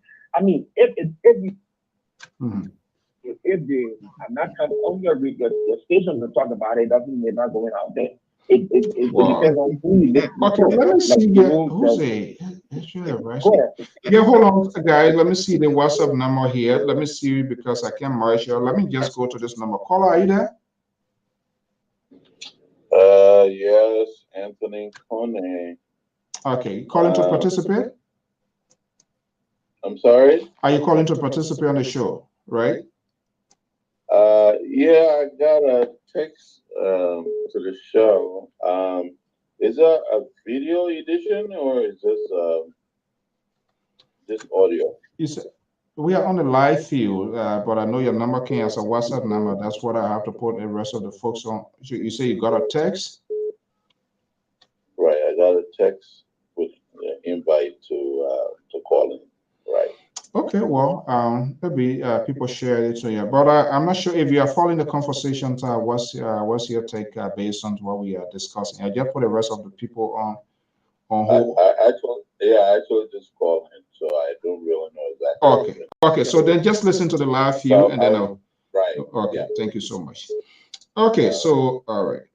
Let's see. Hopefully, I don't drop the other guys. Okay, Gibson Jeru, are you there? Yeah. Gibson, are you there? He dropped off the call back in because you went off for a little bit. So he called. So how you and Gibson exchanging backyard conversation? He knows everything about him. Keto, are you tapping people lives? Okay, let's go to our man from Oklahoma there, Ty 405-3418. Are you there? Yeah, Mr. So, good evening and good evening to your panelists. Yeah, happy Sunday, my dear brother. Ty, how are you today? I'm doing good. I'm missing a couple of panelists, man. Where's the liberal and where my brother says it? Oh, says knocking doors. The liberal now is suffering from political hangover or slam in the last few days. He had not been a good night for the liberal, so he going through post recovery. He don't know which way to go. He's confused. That man is still deciding where to go. Okay, go ahead. So, Mr. Jeru, I think it was on Thursday. Yeah, but thank you for the show. The show is very good. It's all about the country, Mama Liberia, and I know one thing. I know, Mr. So, after December 31st, there will be Liberia. There will be new president. And when you ask me, I will say President will be re-elected. No matter what happens, he'll be re-elected because many of us in Liberia, some Liberian people, I was just talking to somebody from Slow Clinic. And the person myself went to Johnsonville. And the person went there today. I asked him, I said, how Johnsonville? I said, Johnsonville now is a big city. They get electricity. They get good road. Say yes. So I'm saying President will be re-elected. And when you talk about the ambassador statement where the party is taking it, the ruling party, yes. The ruling party is taking it and we are running with it. We are running with it. So Nigeria is changing.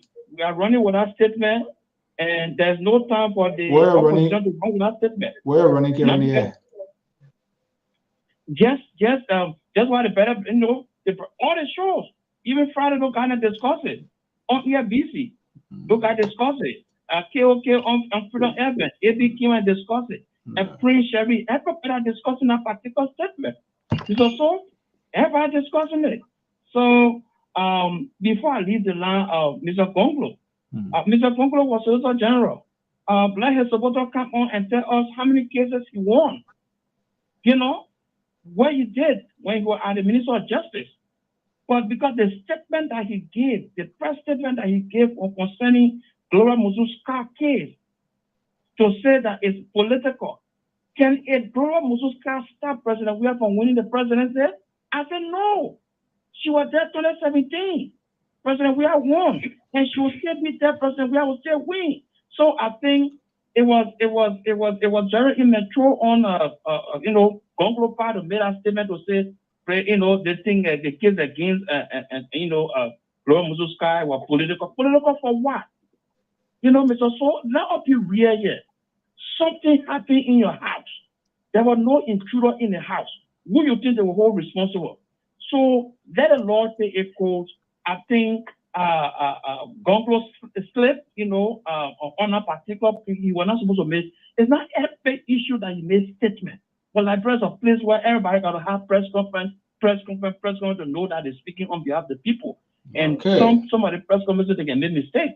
Yes, exactly. I know there are a lot of useless and endless press conferences with no result. Yeah. That I know every day, and that's why we don't even waste our time most of the time because some of them just for entertainment. We have too much of drama going on.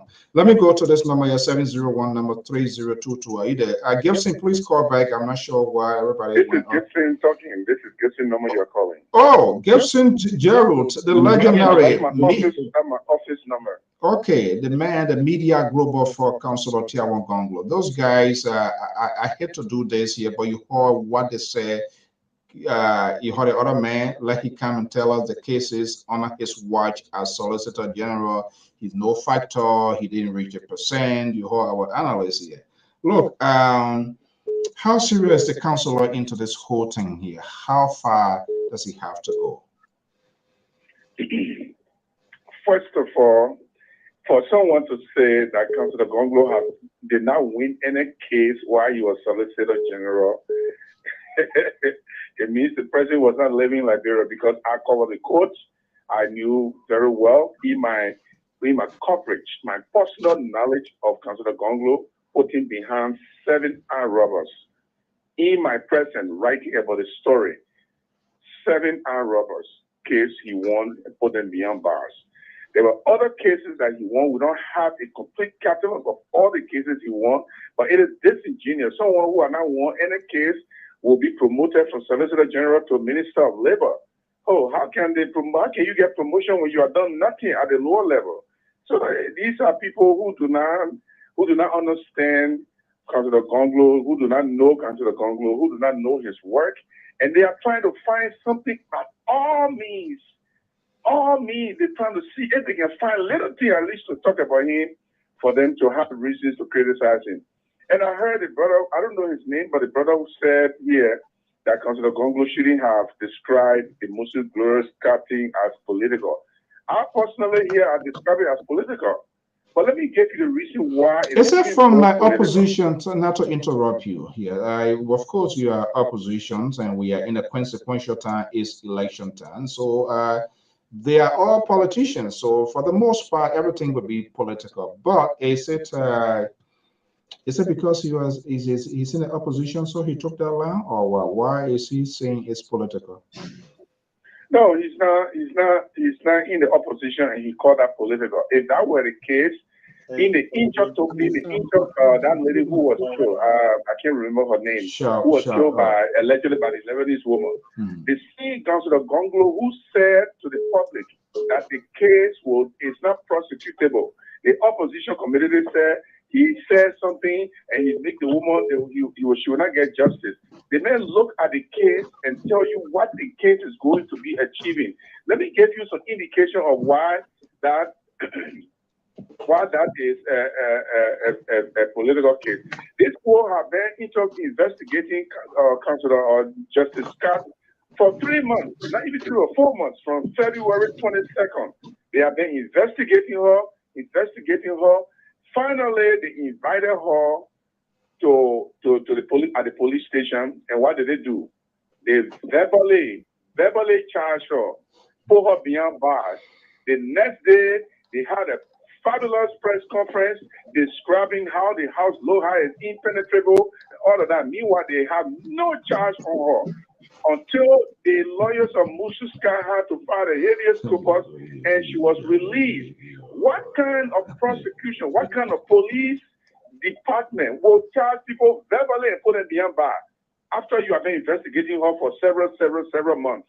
This is complete malice of police function. And these people who are from the CDC, they only argue this thing because they want to make themselves feel good. This case is completely political. First of all, let me give you another instance. So they charge Musu Scott and the rest of the people with murder. Do you believe that Councillor Justice Musu Scott actually murdered her daughter? Or are they looking for some kind of charge to give her for her to be maybe let's talk about giving false statement to police. I would have said if I were police officer, I would have said let's charge her with giving false statement to police because that would have been prosecutable. But you charge everybody with murder. So in the legal fields, those who are lawyers know in the criminal justice system, if everyone is charged with the same crime, if one person is guilty, everybody is guilty, unless you ask for a severance trial. So if Musu Gloriska does not ask for a severance trial to separate herself from the rest of the family members or daughters, it means that she will be guilty of murder. Do you think it's justifiable? Well, Mususka murder, how to prove murder is that it must be malicious, it must be intentional, it must be planned, it must be executed. Do you really believe that Mususka intentionally, maliciously planned the murder of her own daughter and killed her and they are charging her with murder? This is why Councillor Gonglo said it is political, because what they wanted to do was to score a political point that the government of Liberia under George Weah is not leaving stone unturned, and whoever it is, whether you are big or small, the justice system, the police will arrest you and charge you. No, that is the political language that they want to speak. That is the propaganda they want to put out there. Can I come in? So, hold on one second. Is that a 701 number? Or who's the person that? Because I see two different. This one will just. Yeah, okay. Hold on one second. Jones, do you want to respond to that? We are almost running out of time. Yes. So guys, hold on one second. Yeah, to be very frank with you, Councillor Gongolo is one of the most respected councillor in our land, and he been helping a whole lot of people. I don't have that statistics, but that's what I've been hearing, and until I can do my research. But to be frank with you, for the honorable councillor to be very subjective, we all know facts, to just categorically conclude that the case is politically motivated, given his status as a presidential candidate. It's like I see him I see him politicizing Councillor Gloria's issue. Because when you say the case is being if you say this case it has a political motives as a honorable councillor, I'm taken aback. What are your analysis? What are your facts? So everything Councillor Gongo said about that particular issue is highly subjective. So I see him rather politicizing this case for political gain. And that is not good for a honorable councillor that some all well respect. Let me come in right here. Let me correct the comrade. So Gibson, those who study law is subjective. It's not objective. Law is subjective. So when we say Councillor Gonglo has been subjective in this issue, it means appraising Councillor Gonglo and he's actually practicing what he's doing. Can we do it one at a time, please? Law is not objective. Law is subjective. You take the line of the legal process that suits your client, and that will make it subjective. So you're not saying nothing yet, because should be doing being subjective. He doesn't want to be objective. He's going to speak on the legal lineage that he understands. He's not going to speak for everybody else that suits everybody. So no, you have said nothing yet. But thank you for saying that. That shows that some of you don't know what it means for a lawyer to speak on a legal matter. So Councillor Gonglo was right when he subjectively, legally characterized the case as being political, because he's looking at a potential client. Maybe the man will come for him. Maybe he'll be part of the defense team. He has to pick the line that legally suits his client. That's what we call subjectivity in law. Okay, let's have a conversation here a little bit. Thank you so much. Okay, let me deal with okay, hold on 1 second. Let's do it one at a time here. Okay, Keto, are you here with us? Let me get the let me have three persons here, and then we'll come back. I want to be coming back to you, Mali. Let's go ahead. Oklahoma, let's hear from you, and then Mr. So first of all, let me say to Mr. Gibson and Jeru that when you talk about the police investigated Mr. Scar for 3 months, there's any limitation? Somebody? I said no. That's no. Who's call up? Just come in, just lower your monitor, please. We are getting the feedback. 1 year and arrest you. So when you hold on 1 second, I give you 412 number. Please lower your monitor. You missed the issue, my brother. 412, please lower your monitor. It was wrong. The issue is the police investigated for 4 months, and they finally decided to bring her in for charges, and they did not charge her, and verbally charge her, and put her in bad. That's what I said. Mr. Jeru, can you give me a chance? Yeah, okay, but I kept trying to put you on the roll. If police custody, it takes 48 hours, right? I'm not even arguing that. I'm saying you're still missing the point. Missing the point. Hold on. Listen. I come in. Hold on. Gibson, hold on 1 second. I come in. Guys, we talk, we sing together, but we talk. There are others are listening. We don't want people, talking. Let's do it one at a time. You listen to your friend, your colleague.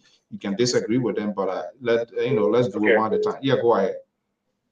Hey, so I know, Mr. Jeru, they won't conclude that they'll be a participant. You understand the thing? They'll be a participant.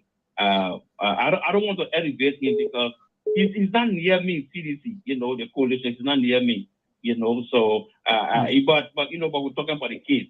Councillor Gongo is not near me, so he's not near me. So I don't want to argue. But the statement that he made about the case, that Mr. Jeru is talking about, police arrest you. Yeah. When you are in police custody, it takes 48 hours to charge you, to send you to court. Will the 48 hours expire? No. The same thing they were preventing for Gloria Muzuska to go to jail, that's what they were doing. Today, I'm not happy that she's in jail. No, because she served at almost the highest one. She had one of the branches of the government. This is what I have problem. This is what I have problem with, because then more or less sentiment and empathy is being inserted. Look, and that's a discouraging thing about here. The victim, we are not even talking about the victim. The justice of the victim is being put aside, and people think here Donald Trump here was processed recently until he can have his day in court. So the idea of other people saying, oh, because Gloria Muzuska was a chief justice and was a minister of justice, they shouldn't have done that. I don't buy into it. The president of the Republic of Liberia, when he hold on one second, hold on. When the president, let me ask the gentleman a question. Yeah, come here, Gibson. I want to ask the gentleman a question. Yeah, coming to you, Gibson. You know, we just have to set this thing here. Even the president of the Republic of Liberia, he is not above the law. The law is the law. That's why Donald Trump was fingerprinted and he was processed, and he will have his day in court. So those who are always arguing, oh, she have served it, oh, they do this here, then they are retweeting and reconstructing the laws of the country that anybody, certain people. What's about the ordinary little people go down south of Maryland, Grand Gita, there are some people being killed. We are not here. It's only become a high-profile case because of her past that we can argue, but to say, oh, because she played this role, so we shouldn't question or we shouldn't seek answers to get a question, I don't think that is a good thing. Yeah, Gibson, go ahead. Okay, the brother from Oklahoma, what's your name? I want to address you properly. My name is A.B. Khan. Okay, Mr. Khan. Let me ask you a question. Do you know the averment of the habeas corpus? The phone line is on. Look. Yeah, the call. Yes, Toto, you can call. No. We're still taking call. We just got a few more minutes, but you can. Yes or no, brother? We don't have no time. You don't know. Okay, thank you very much. You see, when you argue, okay, you should understand what the people are asking for. You know why Musu was released on the habeas corpus? She was released on the legal premise of constructive custody. You know what constructive custody is? Constructive custody is the police have access to a defendant or a suspect and have repeatedly investigated the suspect. The suspect cannot travel. The suspect reported to the police, and that is called constructive custody. It's from February 2nd to June. That before they call her in, that means that's what the judge granted the habeas corpus because they violated her right to be charged within 48 hours, inclusive of constructive custody. Now, you don't know about that, but that's fine. But let me go back to the issue I was trying to educate you about. And don't be condescending to say you or Councilor Gongola reached your level. It's unfortunate. No. Hey, guys. My dear brother, let's do that. Let him finish his points. We are already running out of time. We want everybody to exhaust their point before for me to say that Georgia does not reach to my level, or you yourself don't reach my level, is condescending and insulting. We don't debate issue like that. But let me just tell you what the issue I was discussing. The issue I was discussing is not whether the police does not have 48 hours under the Constitution to charge the person. The issue I was discussing is the police have been investigating her from February 22nd until June, I think June 17 or so, and call her in finally to charge her. And instead of charging her with an indictment or with a charge sheet from the court, they verbally charged her at the police station and put her behind bars and expected her to be behind bars until they go to the court and get a charge sheet or go to the grand jury and get an indictment. The next morning, they call a press conference to describe the situation leading to her charge. Meanwhile, they have not charged her yet because verbal charge is not admissible under our Liberian law. So they didn't charge her at all. It means they were illegally holding her. That is why Councilor Gongola said this is political. Because if you want to do it legally, then you're going to be charging her legally. You're going to get a charge sheet from the courts. You're go to get your indictment. If you can't get it from the magistrate court, you go to the grand jury, you draw indictment and pull up beyond bars. If you want it for however, you can do that. But you cannot verbally charge a murder suspect. Verbally And charge that's a murder suspect. It's violating the person's constitutional rights. And those of you from CDC will never understand that and will never accept that. And I think that's where the fault came from, because I charging her, putting her in cell without that charge letter. I think that was the problem. And another thing I saw, for the police to exhibit the diagram, that could have been something when the case go to court, the district attorney or the county attorney to use that against it. But I don't know why they decided to put that up so early when the case has not even gone before grand jury or whatever. Yeah, but let me see here. Let's go to this other number here. 412 number. Are you there? 412. 412. Yeah, I'm here. Can you hear me? Yeah, Dr. Toto, go ahead. Yeah, can you hear me? Yeah, hearing you now loud and clear. Go ahead. Hello? Yeah. Dr. Toto, we're hearing you. Go ahead. They are lying here tonight. They're not correct. Are you there? Let me get my parting word, then let me leave the line. Yeah, let's do it quickly. 30 seconds, please.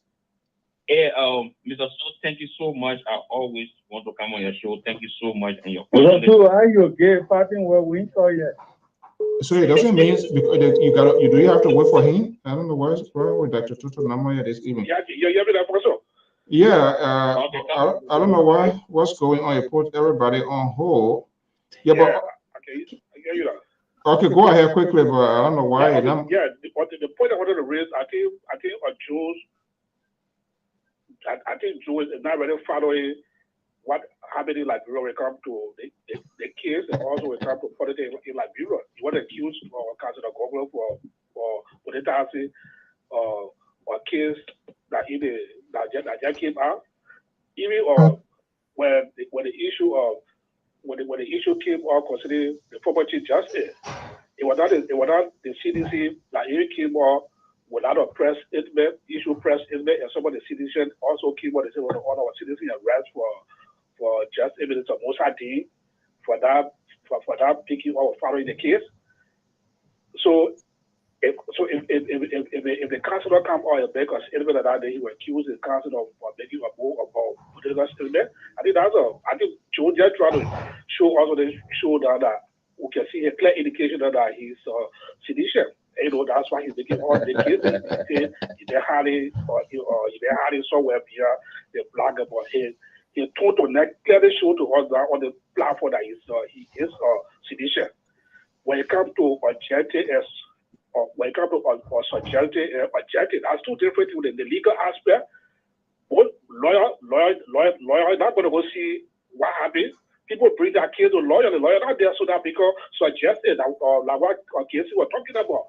So that's why they will take the case upon the judge. But when you don't come to accuse the council for the incident, it kind of show that Joseph is a sedition that coming out now. We can see. Okay, so you uncover here. Okay, thank you. I put everybody on hold, so I gotta go back to there. Thank you so much. Okay. Okay, guys. Can I get my parting word? Yeah, let's do it quickly. We are already out of time. Hey, Mr. So, thank you so much. Like I was saying, Mr. Jeru, you're my big brother. I respect you. But if you feel offended that I say your candidate is not near us, the CDC and the coalitions, if you feel offended, I'm so sorry. Because after December 31st, there'll be president, and that president will be President George Manuel Weah for the second term. So if you think I belittle your candidate, I'm so sorry. But we're going to elections. We're going to win the elections. While it go for 50 rounds, we're going to win the elections. So, Mr. So, thank you so much for the show. Thank you. I appreciate you a lot. You always bring me on your show. I thank you. Mr. Tete, hey, hands up, man. We are in the driver's seat, man. We're taking this thing here. So let it be there, be having, so the election over now, you're taking it? The election over, you're taking it? Oh, my goodness.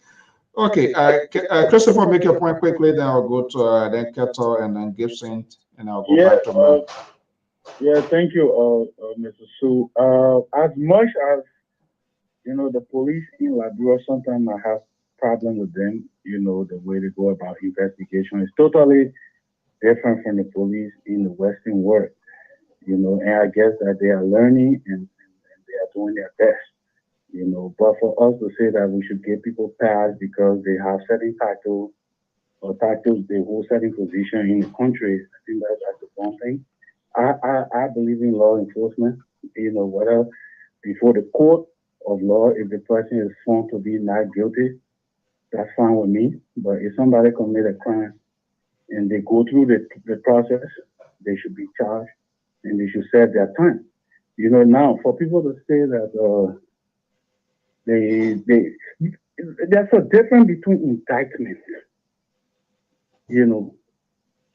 That when you indict somebody and you call them and you read their Miranda rights and then you take them to custody, and then the 48-hour rules, all of that, you have to bring them before a judge, so that you can read their rights and all of that before the court or the judge can decide whether he will accept bail or not accept bail. That's totally up to the judges. Their discretion. Discretion is a very important word you can underline. You can get all your laws or wherever the judge has the discretion to either accept bond or not to accept bail.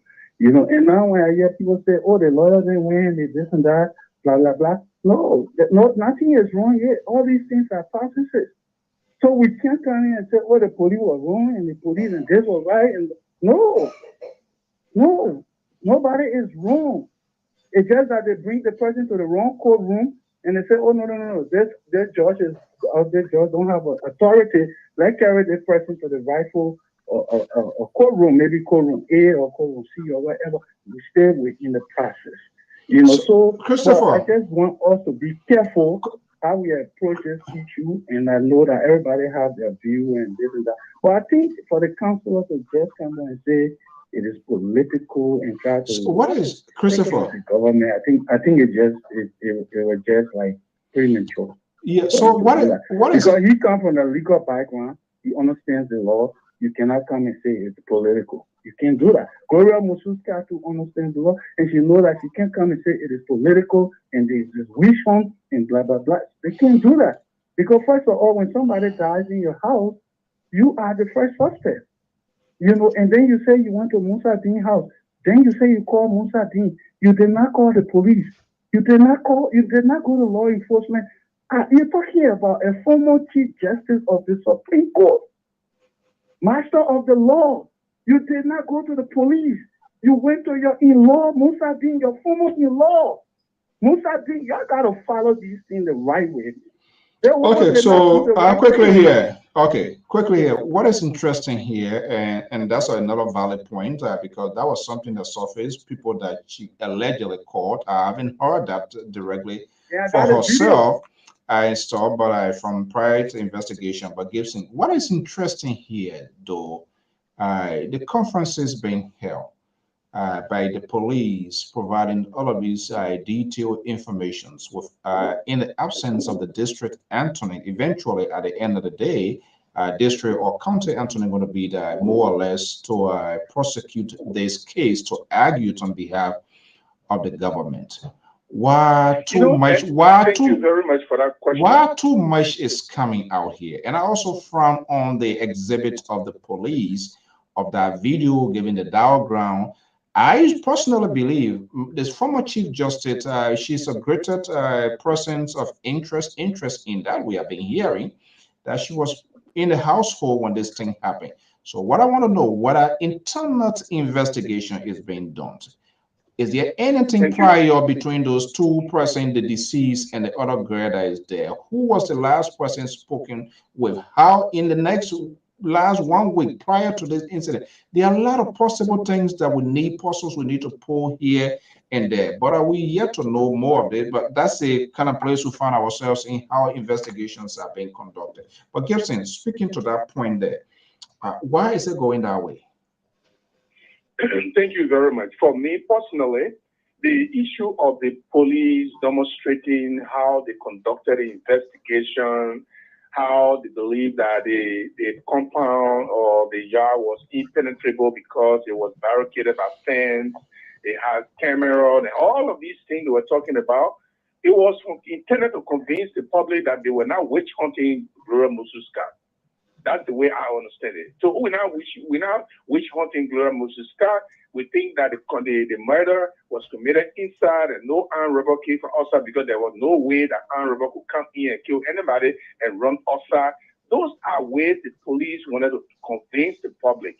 Okay, that's fine. So you have the fabulous press conference, you had a description, you described the impenetrable nature of the yard and everything. But then you're doing this without charging the woman. You're doing it without charging the woman. That's why President Congo said it's political. So everything they were doing now, they were thinking about politics so that the people will not accuse them or think that they witch hunting and they will not take it political. But you do exactly the thing you don't want to do. Charge the woman formally. Exactly. And she be on charge. Either you can go and get a charge sheet from the magistrate court, which is right, or you go and draw a grand jury. The prosecution has the ability to convene the grand jury at any time. So the prosecution... Mr. Gerald, to a point, once they cannot they cannot use the word indict. At the moment, when they use the word indict and they put handcuffs on her hands, that means now they're starting the 48-hour. They're not what we're saying. They're not what we're saying. You're rewinding the conversation. Christopher, you're rewinding the conversation here. Listen now, as long as I'm on the floor, they give me the chance. Christopher. You were speaking, I was not talking. Suggest something. Hold on now. But you kind of rewind the entire conversation to a different There are level. two ways you can charge a defendant or a suspect in your custody under the Liberian legal process. You either go to the magistrate court and get a writ of arrest with the charges legal. In a writ of arrest, a serving on the person, and then the person get under custody of the police. Within that, with that kind of situation, the lawyers cannot file for habeas corpus in violation of the 48-hour because the person is properly charged with a charge sheet from the magistrate court. Or the prosecution can convene the grand jury immediately, take their evidence to the grand jury, put it before the grand jury vote on it and pass on it, and then they can bring that indictment and serve it on her immediately. She no longer enjoys the 48-hour constitutional protection. Those two things were not done. They verbally told her in a police station that she been charged with murder, making false statements to the police, and criminal conspirator to murder. So that's verbal charge. It does not a thing. This is why the lawyers went to the criminal court and said, look, our client was not charged. Besides that, our client had been under constructive custody from the 22nd of February. The police have been investigating her. She has been under the custody of the police. So there's no way they cannot argue the 48-hour, the constitutional power that they enjoy. They cannot argue that because she been in their possession constructively for more than 3 months. Okay, let me come in. Okay. Hold on. We are about to wrap up here. I'm gonna give you guys 30 seconds each now before we go. Oh no, there's a moderator. No, I'm coming. You and I will close it up before we go. Charge this suspect. You don't want to learn this. Okay, guys. Hello, Gibson. Let me come in. Yeah, listen. I don't want you to come out because when you were speaking, I didn't come Hello. You're making me to lose my train of thought. You're making me to lose my train of thought. Yeah, we do The last things. point I want to make is this. They went to the court. That's the most disgracing part. The prosecution argued that the judge should not release her because one, she's a flight risk. Two, that she been under the charge at the police station verbally. Three, that they are already preparing to indict her. Those are the 3 points raised. The judge asked them, do you have a charge sheet? Not the indictment, but just the charge sheet from the magistrate court. No, we don't have it. Okay. Did you serve her with any charges? And she held the paper and received the agreement? No, we didn't do that. So then how can you hold her and under the pretense of charging her verbally? So we are going to release her to her lawyer. When you have the charge sheet, when you have the indictment, you can go and rearrest her. Thank you so Now, much, the thing Gibson. they said they were not able to do Gibson, in 30 seconds. the next day, they went and convened the grand jury and charged her with indictment. So why did they charge her with indictment first? They think they did it next day. All right. Thank you so much. They did it next day. But they couldn't do it for the first time. All right. Why it was political because they didn't do it properly. Once and so it was the president said indictment. Okay. She can say it was right. The opposition can say it was wrong. Those who are on the fence can say, I don't know what to say. But for us from the opposition, it was wrong. The argument here is, thank you so much, Gibson. from the day that they indicted the woman in so-called Sub B or wherever it is, right? I'm saying that there where the 48-hour starts. Once you indict and you handcuff, you handcuff, you got to bring that person in front of the judge, and it's up to the Was she charged? The question was she charged? Point, all right? Was she charged? Agree with, huh? Was she charged? There's a reason why I brought in the district attorney, because this is where the police. The police before the court, and now she's at what? Sub B, right? You tell us. Okay, the point I want to make is this, Mr. Sue. I'm not, when it comes to this legal thing, right? I don't want the wrong person to go to jail for the wrong thing. I want it to be done right. We're still going to come to intent, and we're still going to come to reasonable suspicion. All these things will play, right? The police, look, there's a long way into this case. Nobody is guilty here yet. I know that the police recorded the witnesses or the people, the perpetrator or the indictees or all these things. They have it on recording. They will not release all of their evidences into the public right now. They got to keep some, they will present some. I think we got a long way. I think what happened in that house, some people are calling it domestic violence. Some people are calling it, whenever they call it, but I want to stay with the police. I think we all should be patient. I don't think people should be accusing government and saying that they politicize in it. I think the councilor was wrong for saying that. I think he spoke prematurely and it's wrong. Thank you so much. Those are the views of callers. Guys, thank you so much, Gibson. Thank you as well for chipping in here. Kept out, what's your final argument before I go to Jones? Yes, thank you so much. I listened to Brother Jerome, right? So this is the thing.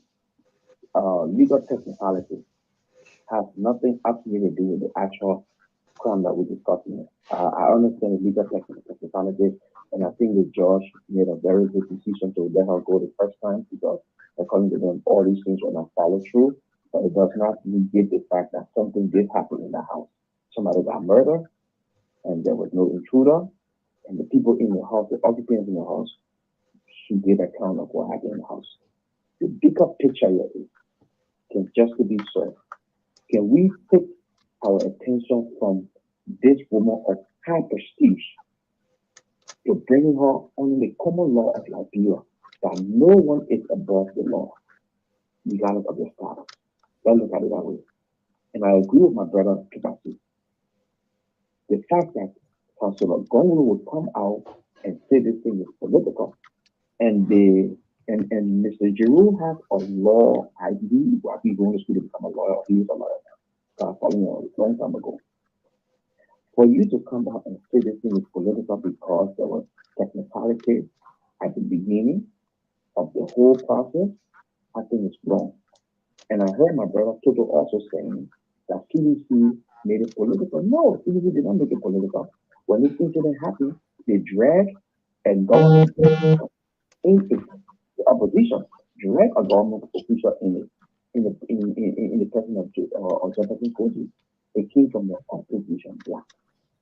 And then it became a big issue because they were trying to take the crime from the actual scene or the actual representative to bring it straight to the city mayor office.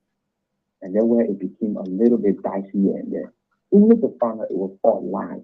And it's shocking that the opposition will not even acknowledge the fact that they lied. They were trying to frame an innocent person. It is so disgraceful that they even saying that when we were wrong and we did it, but they won't still bring the blame to political. Whether it's somebody pushing the button because it's a repetition of the government, The fact is, somebody got killed in the house. The police has established that there was no intruder in the house. Are we going to sit down and start to think, then how did it or killing took place? How did this killing take place? Can we sit down and start thinking like that? So let's be honest here. I think Councilor Gonglo, I think he spoke too fast. In fact, because he and the woman is very friendly. The woman called him a certain name when he wanted to get to the woman. And it's like, okay, we are all lawyers, and so we're going to be solidarity with you. And I think that where even the bar association went wrong, all these people went wrong because they protect their own when it comes to crime. Why is she found guilty today by the court on competent jurisdiction in our country? What are they going to say? What are they going to say? So it's time. Let us give the process a chance and let's see it play out.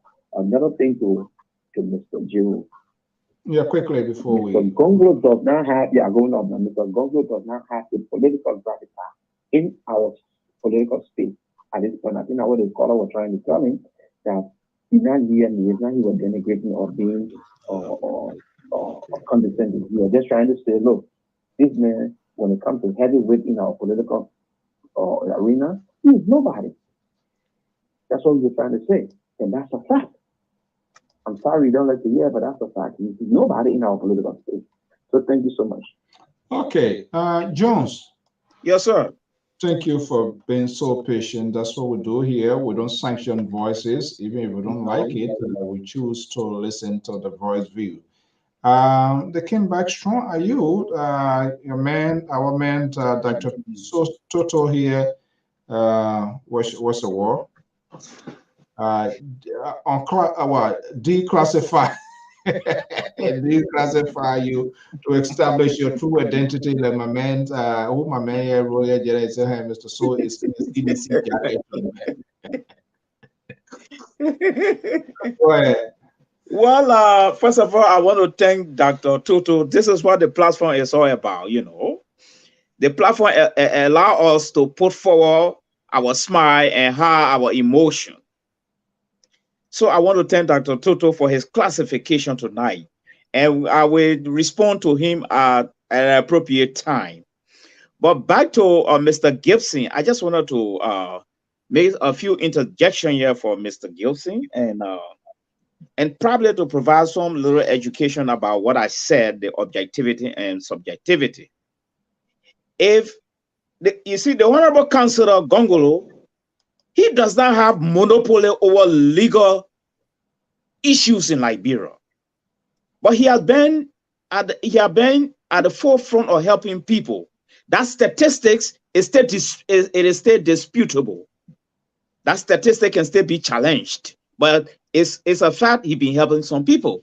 But here is the issue: if the councillor is telling us that this case is politically motivated, and he's one of the legal mind on Goroska case, then I agree with Mr. Gibson that his subjectivity will take root into his analysis in defending her. But if the councillor is outside the wall or defending this woman, and because of patronage or friendship, and he making that kind of statement in his capacity as an aspirant, I think he has just politicized this thing for a political gain. And there where my usage of word subjectivity comes in, because he has to be mindful, because everything he says it go on record. It may harm, it may endanger, or it may save certain things.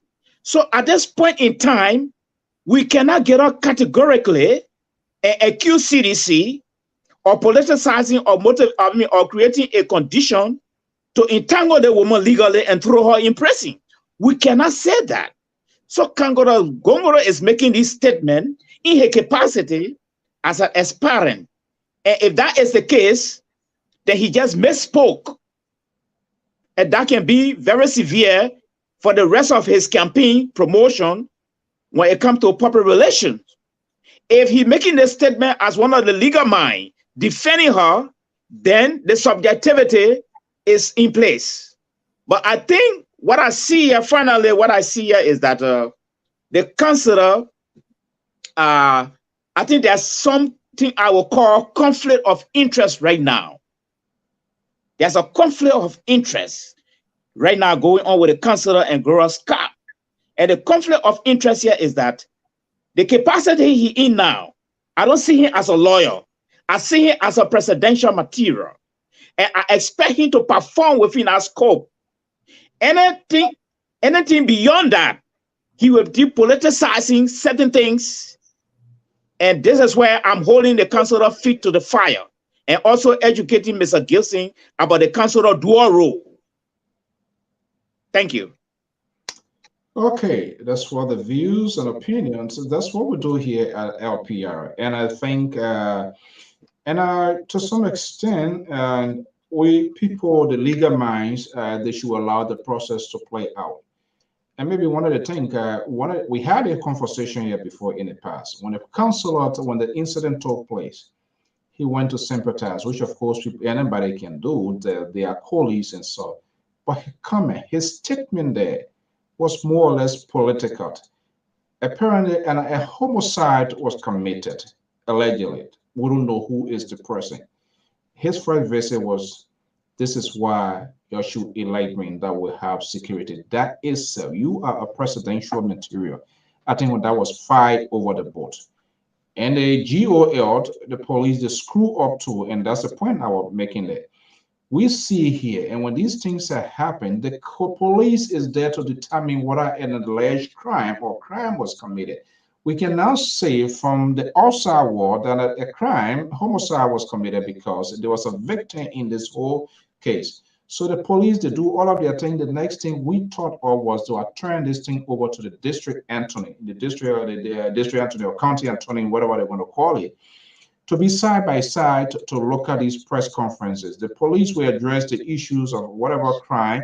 The prosecution aspect will come from the district attorney, what GOL or the government going to be doing to look into the alleged murder of one of our citizens.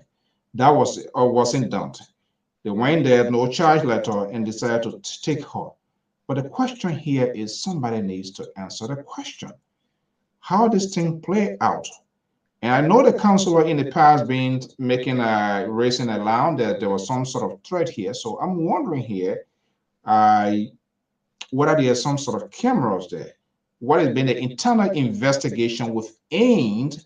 Was there anybody prior confrontation with the deceased and this person here? What are the phone records? What was some of the tension that mounted prior to this incident happening? Who actually witnessed it? And the councillor, the Chief Justice, the former Chief Justice, her speaking out, if we are correct hearing what we are hearing, to say that she sprayed somebody who allegedly is an assassin. And when an assassin walks through here, their ultimate goal is to take you down. So we need to know who is this person here. But Jerome Verdant, I don't even give that credit because what they were talking, that was just a nonsense and all of that. And it's quite true. Why? Because when there's a crime here, when there's a potential threat that involves life, the first rescue point here is to call the police, whether we trust in them or not. You call the police for an immediate intervention, followed by, in fact, in our place, when something is going on, what do? You yell help, because the neighbors or people there, I want to know whether there was any call from the neighborhood that there was some tussling or fighting going on within the house, whether they call for help. And if they didn't call for help, why? Why out of 4 or 5 persons would be in a house and apparently someone's life potentially in the making, or someone's life is in the process of being taken away? Why people did not call for help? Why there was no intervention? But again, we do not want to get ahead of our own shadow here. But I believe there's a lot of question needs to be answered, and the former Chief Justice is no exempt to the laws of the land. It can be the president of the land. If the crime, somebody must provide information. I'm going to just kind of concern the reason that police, they're giving too much when they know that a case is going to be going to court. The idea of them, and Gibson were quite correct on that. That is the playing into the narrative or worry what the public out there will be saying, what going to be the reactions of the opposition and all of that, try to exhibit all of that. That was not their job. Those information should be kept when a case go to court. The district attorney will be able to effectively prosecute by displaying the diagram there. That's how it's supposed to be. But the police jump ahead going there, and they were doing all their thing without the district attorney, all of that. This is where all of these mistakes come from here. But bottom line, we need to know, and we hope this case, I really do not agree as to whether it's a political case. It can be a political case when it was for, God forbid, like Ambassador Boyka, Councilor Tiawan Gonglo, what his name, Dr. Moniba, and all of those people. She's not contesting for anything. So why would there be some political motivation? She has the right to support whatever party, but that's their argument. But I don't see it that way. I just want the right to. But Mr. Moderator, let's just look at two hypothetical cases, okay? In the first place, I think Dr. Tutu will come back at me again, but no problem. Are you worried about that? Yeah, I'm worried about that because he accused me falsely. The doctor accused me falsely because of my he holding my feet because of my analysis. But here is this hypothetical case. I understand people were calling for the lady to be billed. And this case is a murder case. You're not billable. Yes. They don't know so that. Now, if the CDC judicial system decide to tighten their grip and say, no, the case is not billable, people now with the impression out there that this woman is being targeted. That is the law. That one hypothetical case I want to look through. And the second thing is that if the CDC government, now Dr. Tutu will come after me now, if the CDC government actually wanted to get at this lady, why did she run to the CDC justice minister? That's another question. Okay, so what we are seeing here is that the politician, the opposition, not only the disingenuous into this whole thing, and everybody tries to protect their own. I can call if anything happening within my household here. Before I even call family member, my first line of defense for safety, we'll call the police. I'm not going to call the city mayor. I'm not going to call the governor. You call the police. Whether they answer or not, call the police. Put them on record for that. Yeah, but here is another. Here is another side of the story. And then this little girl was stabbed. So that means she bled to death. So why didn't the people rush out of the house to look for taxi and rush this little girl to the hospital? Well, that's another suspicion. Okay. Well, and besides that, yeah, Mr. Moderator, I think what I'm saying, I don't like to get into circumstantial or some sort of conversation. I'm waiting for those who are prosecuting to say that, because if you say it was stabbed, we need to know the object or whatever or use whose possession. It's being fingerprinted. Some DNA sample is there. From which hand it came from, to what hand was there tussling? There must be some sort of that would determine it. That we need to know, and we don't want to preempt as to whether something happened. But the question here is, this thing allegedly took place when people witness it, and those are the people can tell exactly what happens. And Gloria Mususka is no exception to that, regardless of her position as justice or chief justice. She interpreted the law. She was there when his name Samuel said Doki, when this whole Benjamin Yentent and all of those things. Today we do not know. So Bagbala and all of those people, yeah, but we can't say, we can't be selective and pick up pieces of we want law to be enforced in certain places and it cannot be enforced in other places. Somebody somewhere knows exactly what happened, and she can tell us. She can be one of the persons or the other four that are alive. They can tell us. They can tell her exactly us exactly what happened. Yeah, but on the flip side, Mr. Moderator, the victim is the victim issue probably being put aside now. We are looking at the popularity, the characters that are involved. When the victim should be the justice, the ultimate justice of all that happened must be about the victim, and that is not happening. Yes, but on the flip side, this government has been tinted. Too many killing has been taking place under this government. We don't have the evidence whether the government is involved. So no matter the case, this government will tighten its belt to prove a point that most of the killing going on, they keep accusing us. Extrajudicial killing, mysterious killing, Richard killing, all kinds of killing. So this government is going to do everything to also prove a point that indeed some of the killing, people take it to the court of opinion and conclude is the CDC-led government. So the government will do everything to make sure this judicial system work. And the Honorable former Justice Minister and Chief Justice, she's not above the law. We need to give chance. That's why I found problem with the Councillor Gongolo's statement. He's supposed to give chance for the process to play out. Now he jumped into the middle now. This is going to contaminate the mind of so many other people. And this is one man I have high respect for. And I'm just disappointed for those kind of statement, utterances coming from him. Okay. And I want to conclude that his statement is politically motivated. His statement is politically motivated. It had no legal substance. The councillor's statement, you mean? Yes. Yeah, to some extent. His first visitation that this is why you should elect me. That shouldn't have been his place. You have gone there, you know this lady, you work with it, but at that time, swallow the bitter pill, because anything you say that, you being a presidential hopeful, saying anything, this is why you need to elect people like me so that we have law and order. The connotations of that statement is huge. People will not accept it, but that's a fact. We just have to put all of these on the table. Ty, go ahead, Keto, before we go. Oh, is Keto still down there? Oh my God. Yeah, Keto in a protest. Oh. Yeah, so this is the thing, right? You see from the get-go, people, that's why I tell people we should stop being sentimental. Now, even the Bar Association, for taking part earlier in the case, right? Look at that.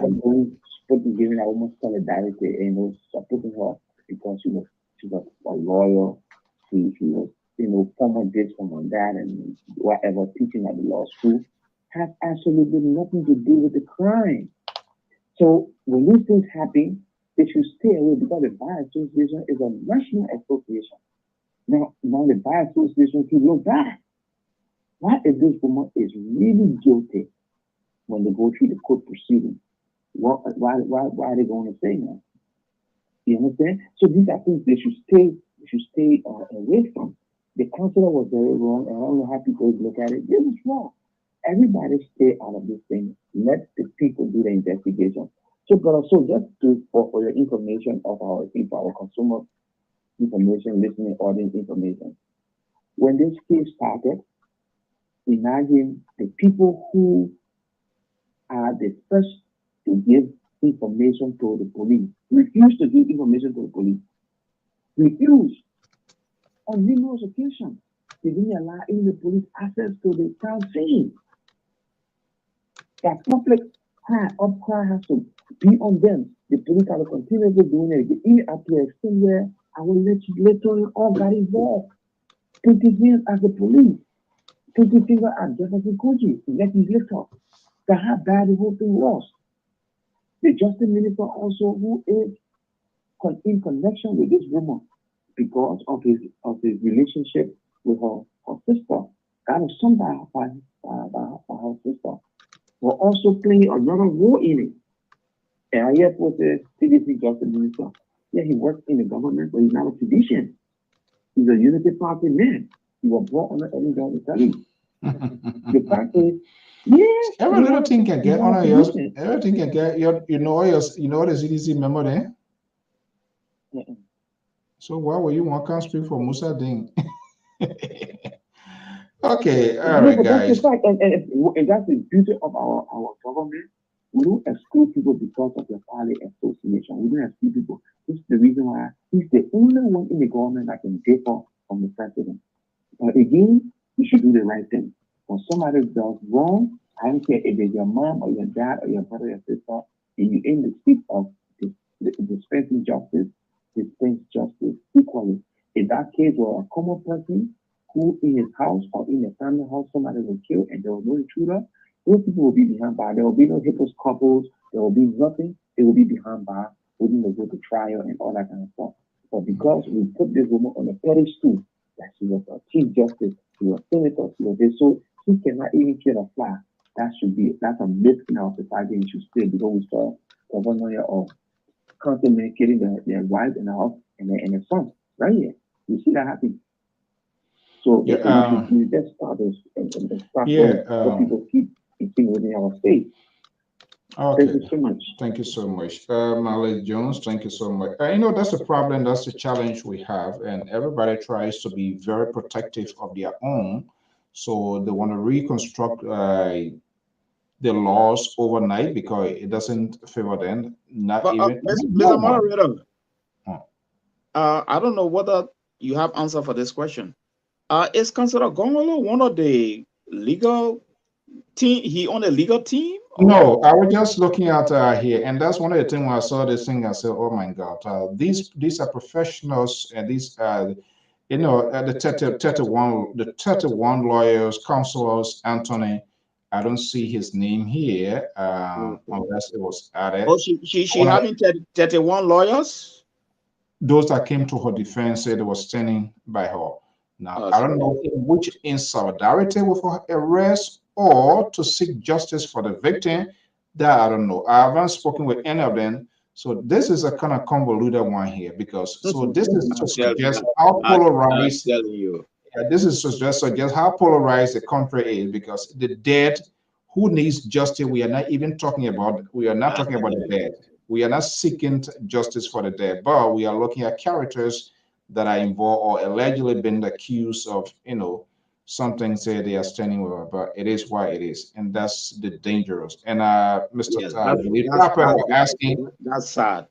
Tapper, what Mr. Tapper asking, so can someone please answer me these questions? We have 3 months to elections in Liberia. Are these candidates not going to do any debate ever? I wish I knew the answer, and that's what we have been talking about the debates, Mr. Tapper. Are we discussing? Are they telling us their policy? Besides just say I will do this? No. Are they telling us their policy? Are they willing to come clean to tell exactly who they are, what they represent? We would love to see that happening. And this is where the media institutions, the advocacy group in the country, all weak. They are all contaminated. So nobody going to listen to them because by this time you're supposed to have a pro-democratic democratic group or advocacy group or some sort of independent group start organizing something for presidential, even the Senate or the representative, the legislature. They all need to have this national conversation. But unfortunately, it's not happening. Mally Jones, thank you so much for chipping in here. So to Dr. Toto point, was it on point? Or you yes, I think lastly, let me just address Dr. Tutu. I think Dr. Tutu is coming from the background where when you become overly objective, they tend to hold your legs to the fire. I think this is where Dr. Tutu is coming from. Because it's like, I have no shareholding in the CDC government. I play my role as an analyst to be quite objective about what's happening. The councillor is a wonderful man. I respect him. He's a family man. And I support his zeal to really run. But in this case, the councillor really err. And it is because of that basis, Dr. Toto is holding my leg to the fire. I just being a bit objective about that. If the councillor was one of the legal minds within on this case, okay, then he can make any kind of statement, but he got to be careful the statement he made. He may jeopardize his own case. So why were you one get mad with Dr. Toto here? Because our man already Dr. Toto, he has no facts. He just assumed me on the basis of my analysis. That all Dr. Toto will tell you, Mr. Moderator.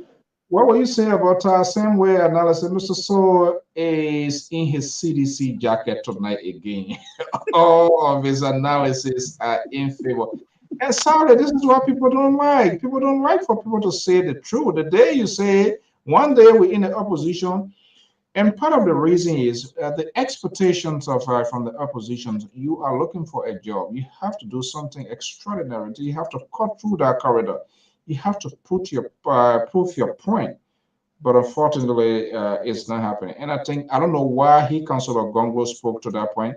So I'm wondering here, if he was the president of the Republic of Liberia and worked with this person here, and such a alleged homicide is committed, will he come and speak out? Will he say this something? You can't do that. That's a double standard. No, but Mr. Moderator, process to play out. Yeah, if the case, let's just assume if the case go, jacket to put on. Yeah, if the case go the opposite direction and the councillor is found guilty, trust me, a lot of people going to hold on to the perception of Councillor Gongolos's utterances. Say yes, the thing is politically motivated. There's a reason why he should have back his utterances and let the thing play out by itself. Okay.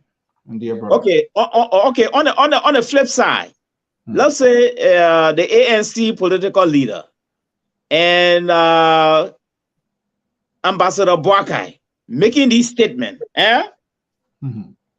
Well, I cannot hold their legs to the fire. They are making political statements to consolidate their political campaign.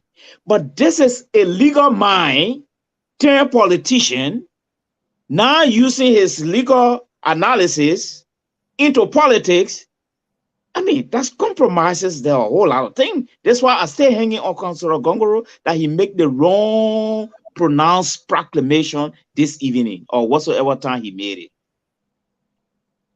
Okay. Yes. Now let's disprove Dr. Toto point. Okay. I want to challenge Dr. Toto. To become a member of a political party, you must have a membership card. Dr. Toto will have to prove through that evidence. 2, Dr. Toto will have to go into the database of the CDC to find out whether I'm enlisted anywhere around there as a member. Thirdly, he got to really prove to me whether I'm a due paying member. And fourthly, CDCians are here. They have their agency all over this place, their organization, their party. And Dr. Toto will have to justify which one of these groups I'm in Rhode Island or Philadelphia or Minnesota. He will have to show. So those are the evidences, Dr. Toto. I will have to hold his leg to the fire to produce those evidences. I need to ask my man because I get a text here from Dr. Toto said your membership is in Milwaukee. So I'm in Milwaukee. Okay. Then every membership I got a code number. He has to give me the code number and the time I did the registration, what year. Why are you getting so technical? No, Dr. Toto will have to prove his point. He accused me, and there's a serious case. And I told you that Dr. Toto is basing his conclusion on my analysis. Because when he came, he defended Gibson that the councillor was right. Yeah, but Gibson is the global media chair. So who you think Dr. Toto want to come in defense with? You see?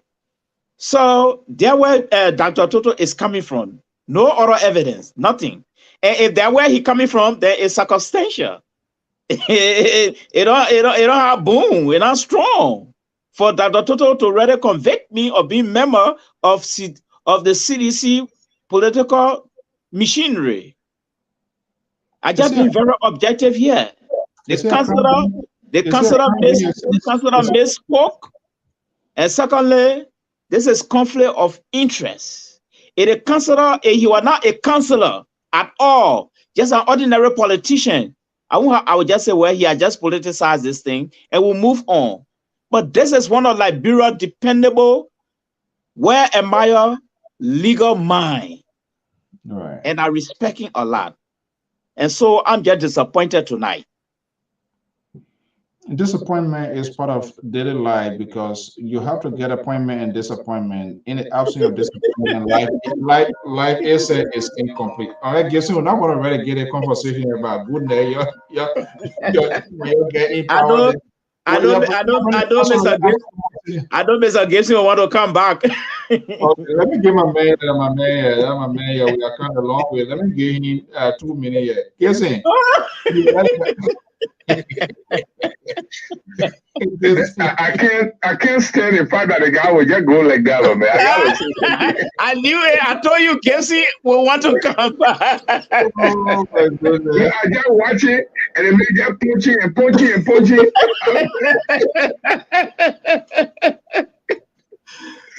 But Gibson,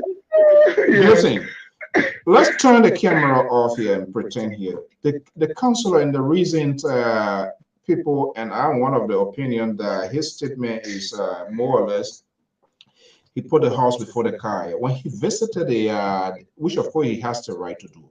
But you saw the video, right? His statement. Was that right? Yeah. Was that right? Let's be honest here. Yes, it was right because the counselor look at the event leading to the arrest and on the non-charging of the individual. I'm not talking about prior. The one I'm talking about prior to even that time they have not arrested. When he went there to sympathize and say, "This is why you need to have me to be the president." All of these things will not happen. That was a political. Oh, that one. Yeah. Oh. Okay. So I think, well, the counselor tries at all costs to remind people at every level. Hey, the legendary. You better reconstruct now.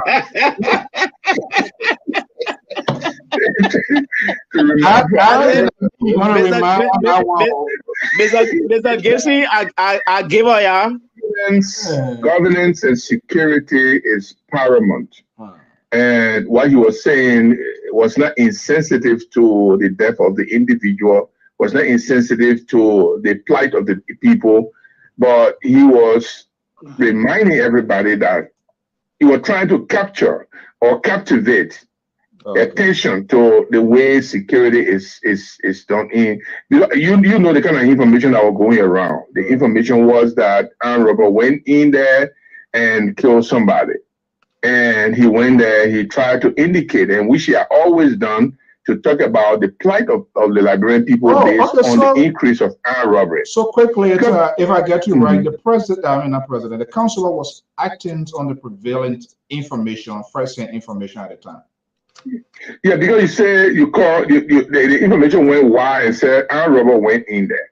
Is that why he was acting on? So the counselor tried to every time he had the opportunity, he tried to tell people that, look, security, government of George Weah has not taken security very seriously.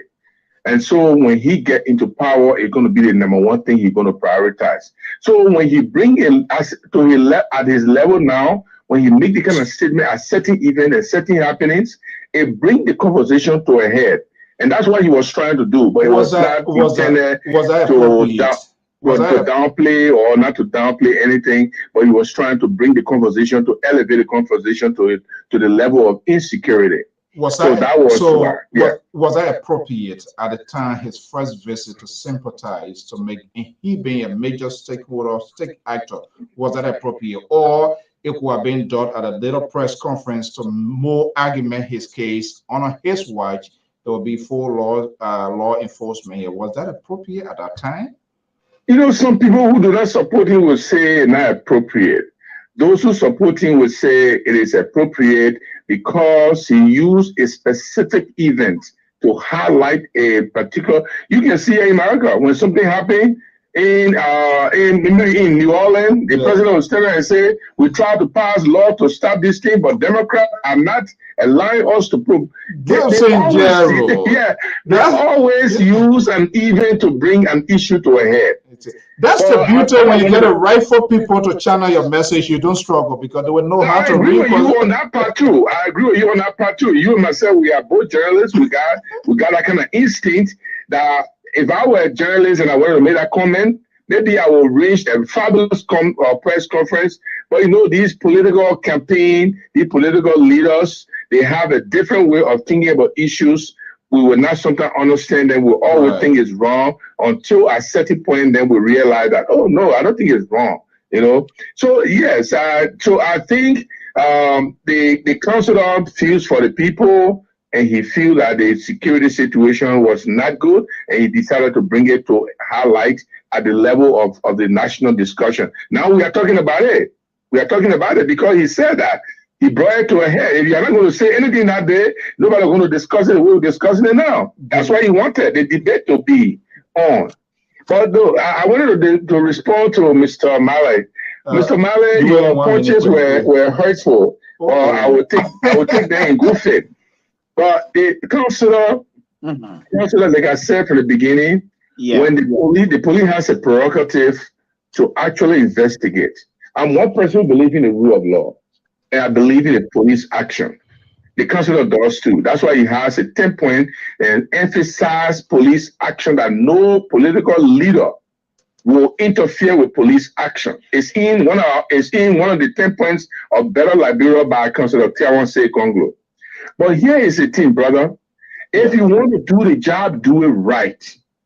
They know the law. They know that when you arrest a high-profile person like that, you dot all the I's and cross all the T's. How come this person will be arrested? You know it's going to bring sentimental issue. You know it's going to raise a lot of eyebrows. You arrest the person, put the person behind bars, and has not charged the person. The next day you call a fabulous press conference to describe all the tenets whereby the person is in jail illegally. This is where the political aspect came in. When the councilor said this is political, the councilor believed that Councilor Mususka, if she's found guilty, if their evidence are there and they prove it, she can be found guilty and she can be held accountable. The councilor got no secret cow. There will be no secret cow in a Tiawan Gonglo government. If you are a big person, you commit crime, you will be brought to justice, and the councilor will like justice to be done, but not with the mistakes and the hyperbolic attitude of the police. Thank you so much, Gibson. Yeah, thank you very much. The legendary Mr. Moderator, can I ask Mr. Gibson one question? Then we'll just close. Before Gibson said you punching a call back here. But this one, Mr. Gibson, I stand olive leaf if I ever did that. Maybe I was misdirected. The man will take ibuprofen. That pain will go away. But anyway, here's my question. To whom? I went to the councilor platform, and trust me, he has a fabulous and fantastic platform. But what was conspicuously missing in that platform is specifics. Can you respond to that? Gibson, go. We want us to already get this here. Good night. Gibson decided to go. you want to another point for Gibson to call in again. Jones, thank you so much for your time this evening, my man. All right. Okay, folks, we want to thank you so much. Gibson, no. I beg you. The knife gone out. Folks, thank you so much, and for your time, your comments, your tweets. We always enjoy having conversation here with you on this network. Always your comments, your suggestion as to how we can enhance the capacity of quality broadcasting conversation. And please just bear with us. Not everything we want to say. We give our views, we give our opinion, and we know how you guys protect your own. That is also okay. That is what it's all about. Be persuasive in your argument. You know, don't be temperamental. Listen to it, digest, and be able to gather something that you're going to be firing by. Until then, folks, have a pleasant event until we see you again. I'm Alfonso Z, and so in this special edition. Have a pleasant night. Bye-bye.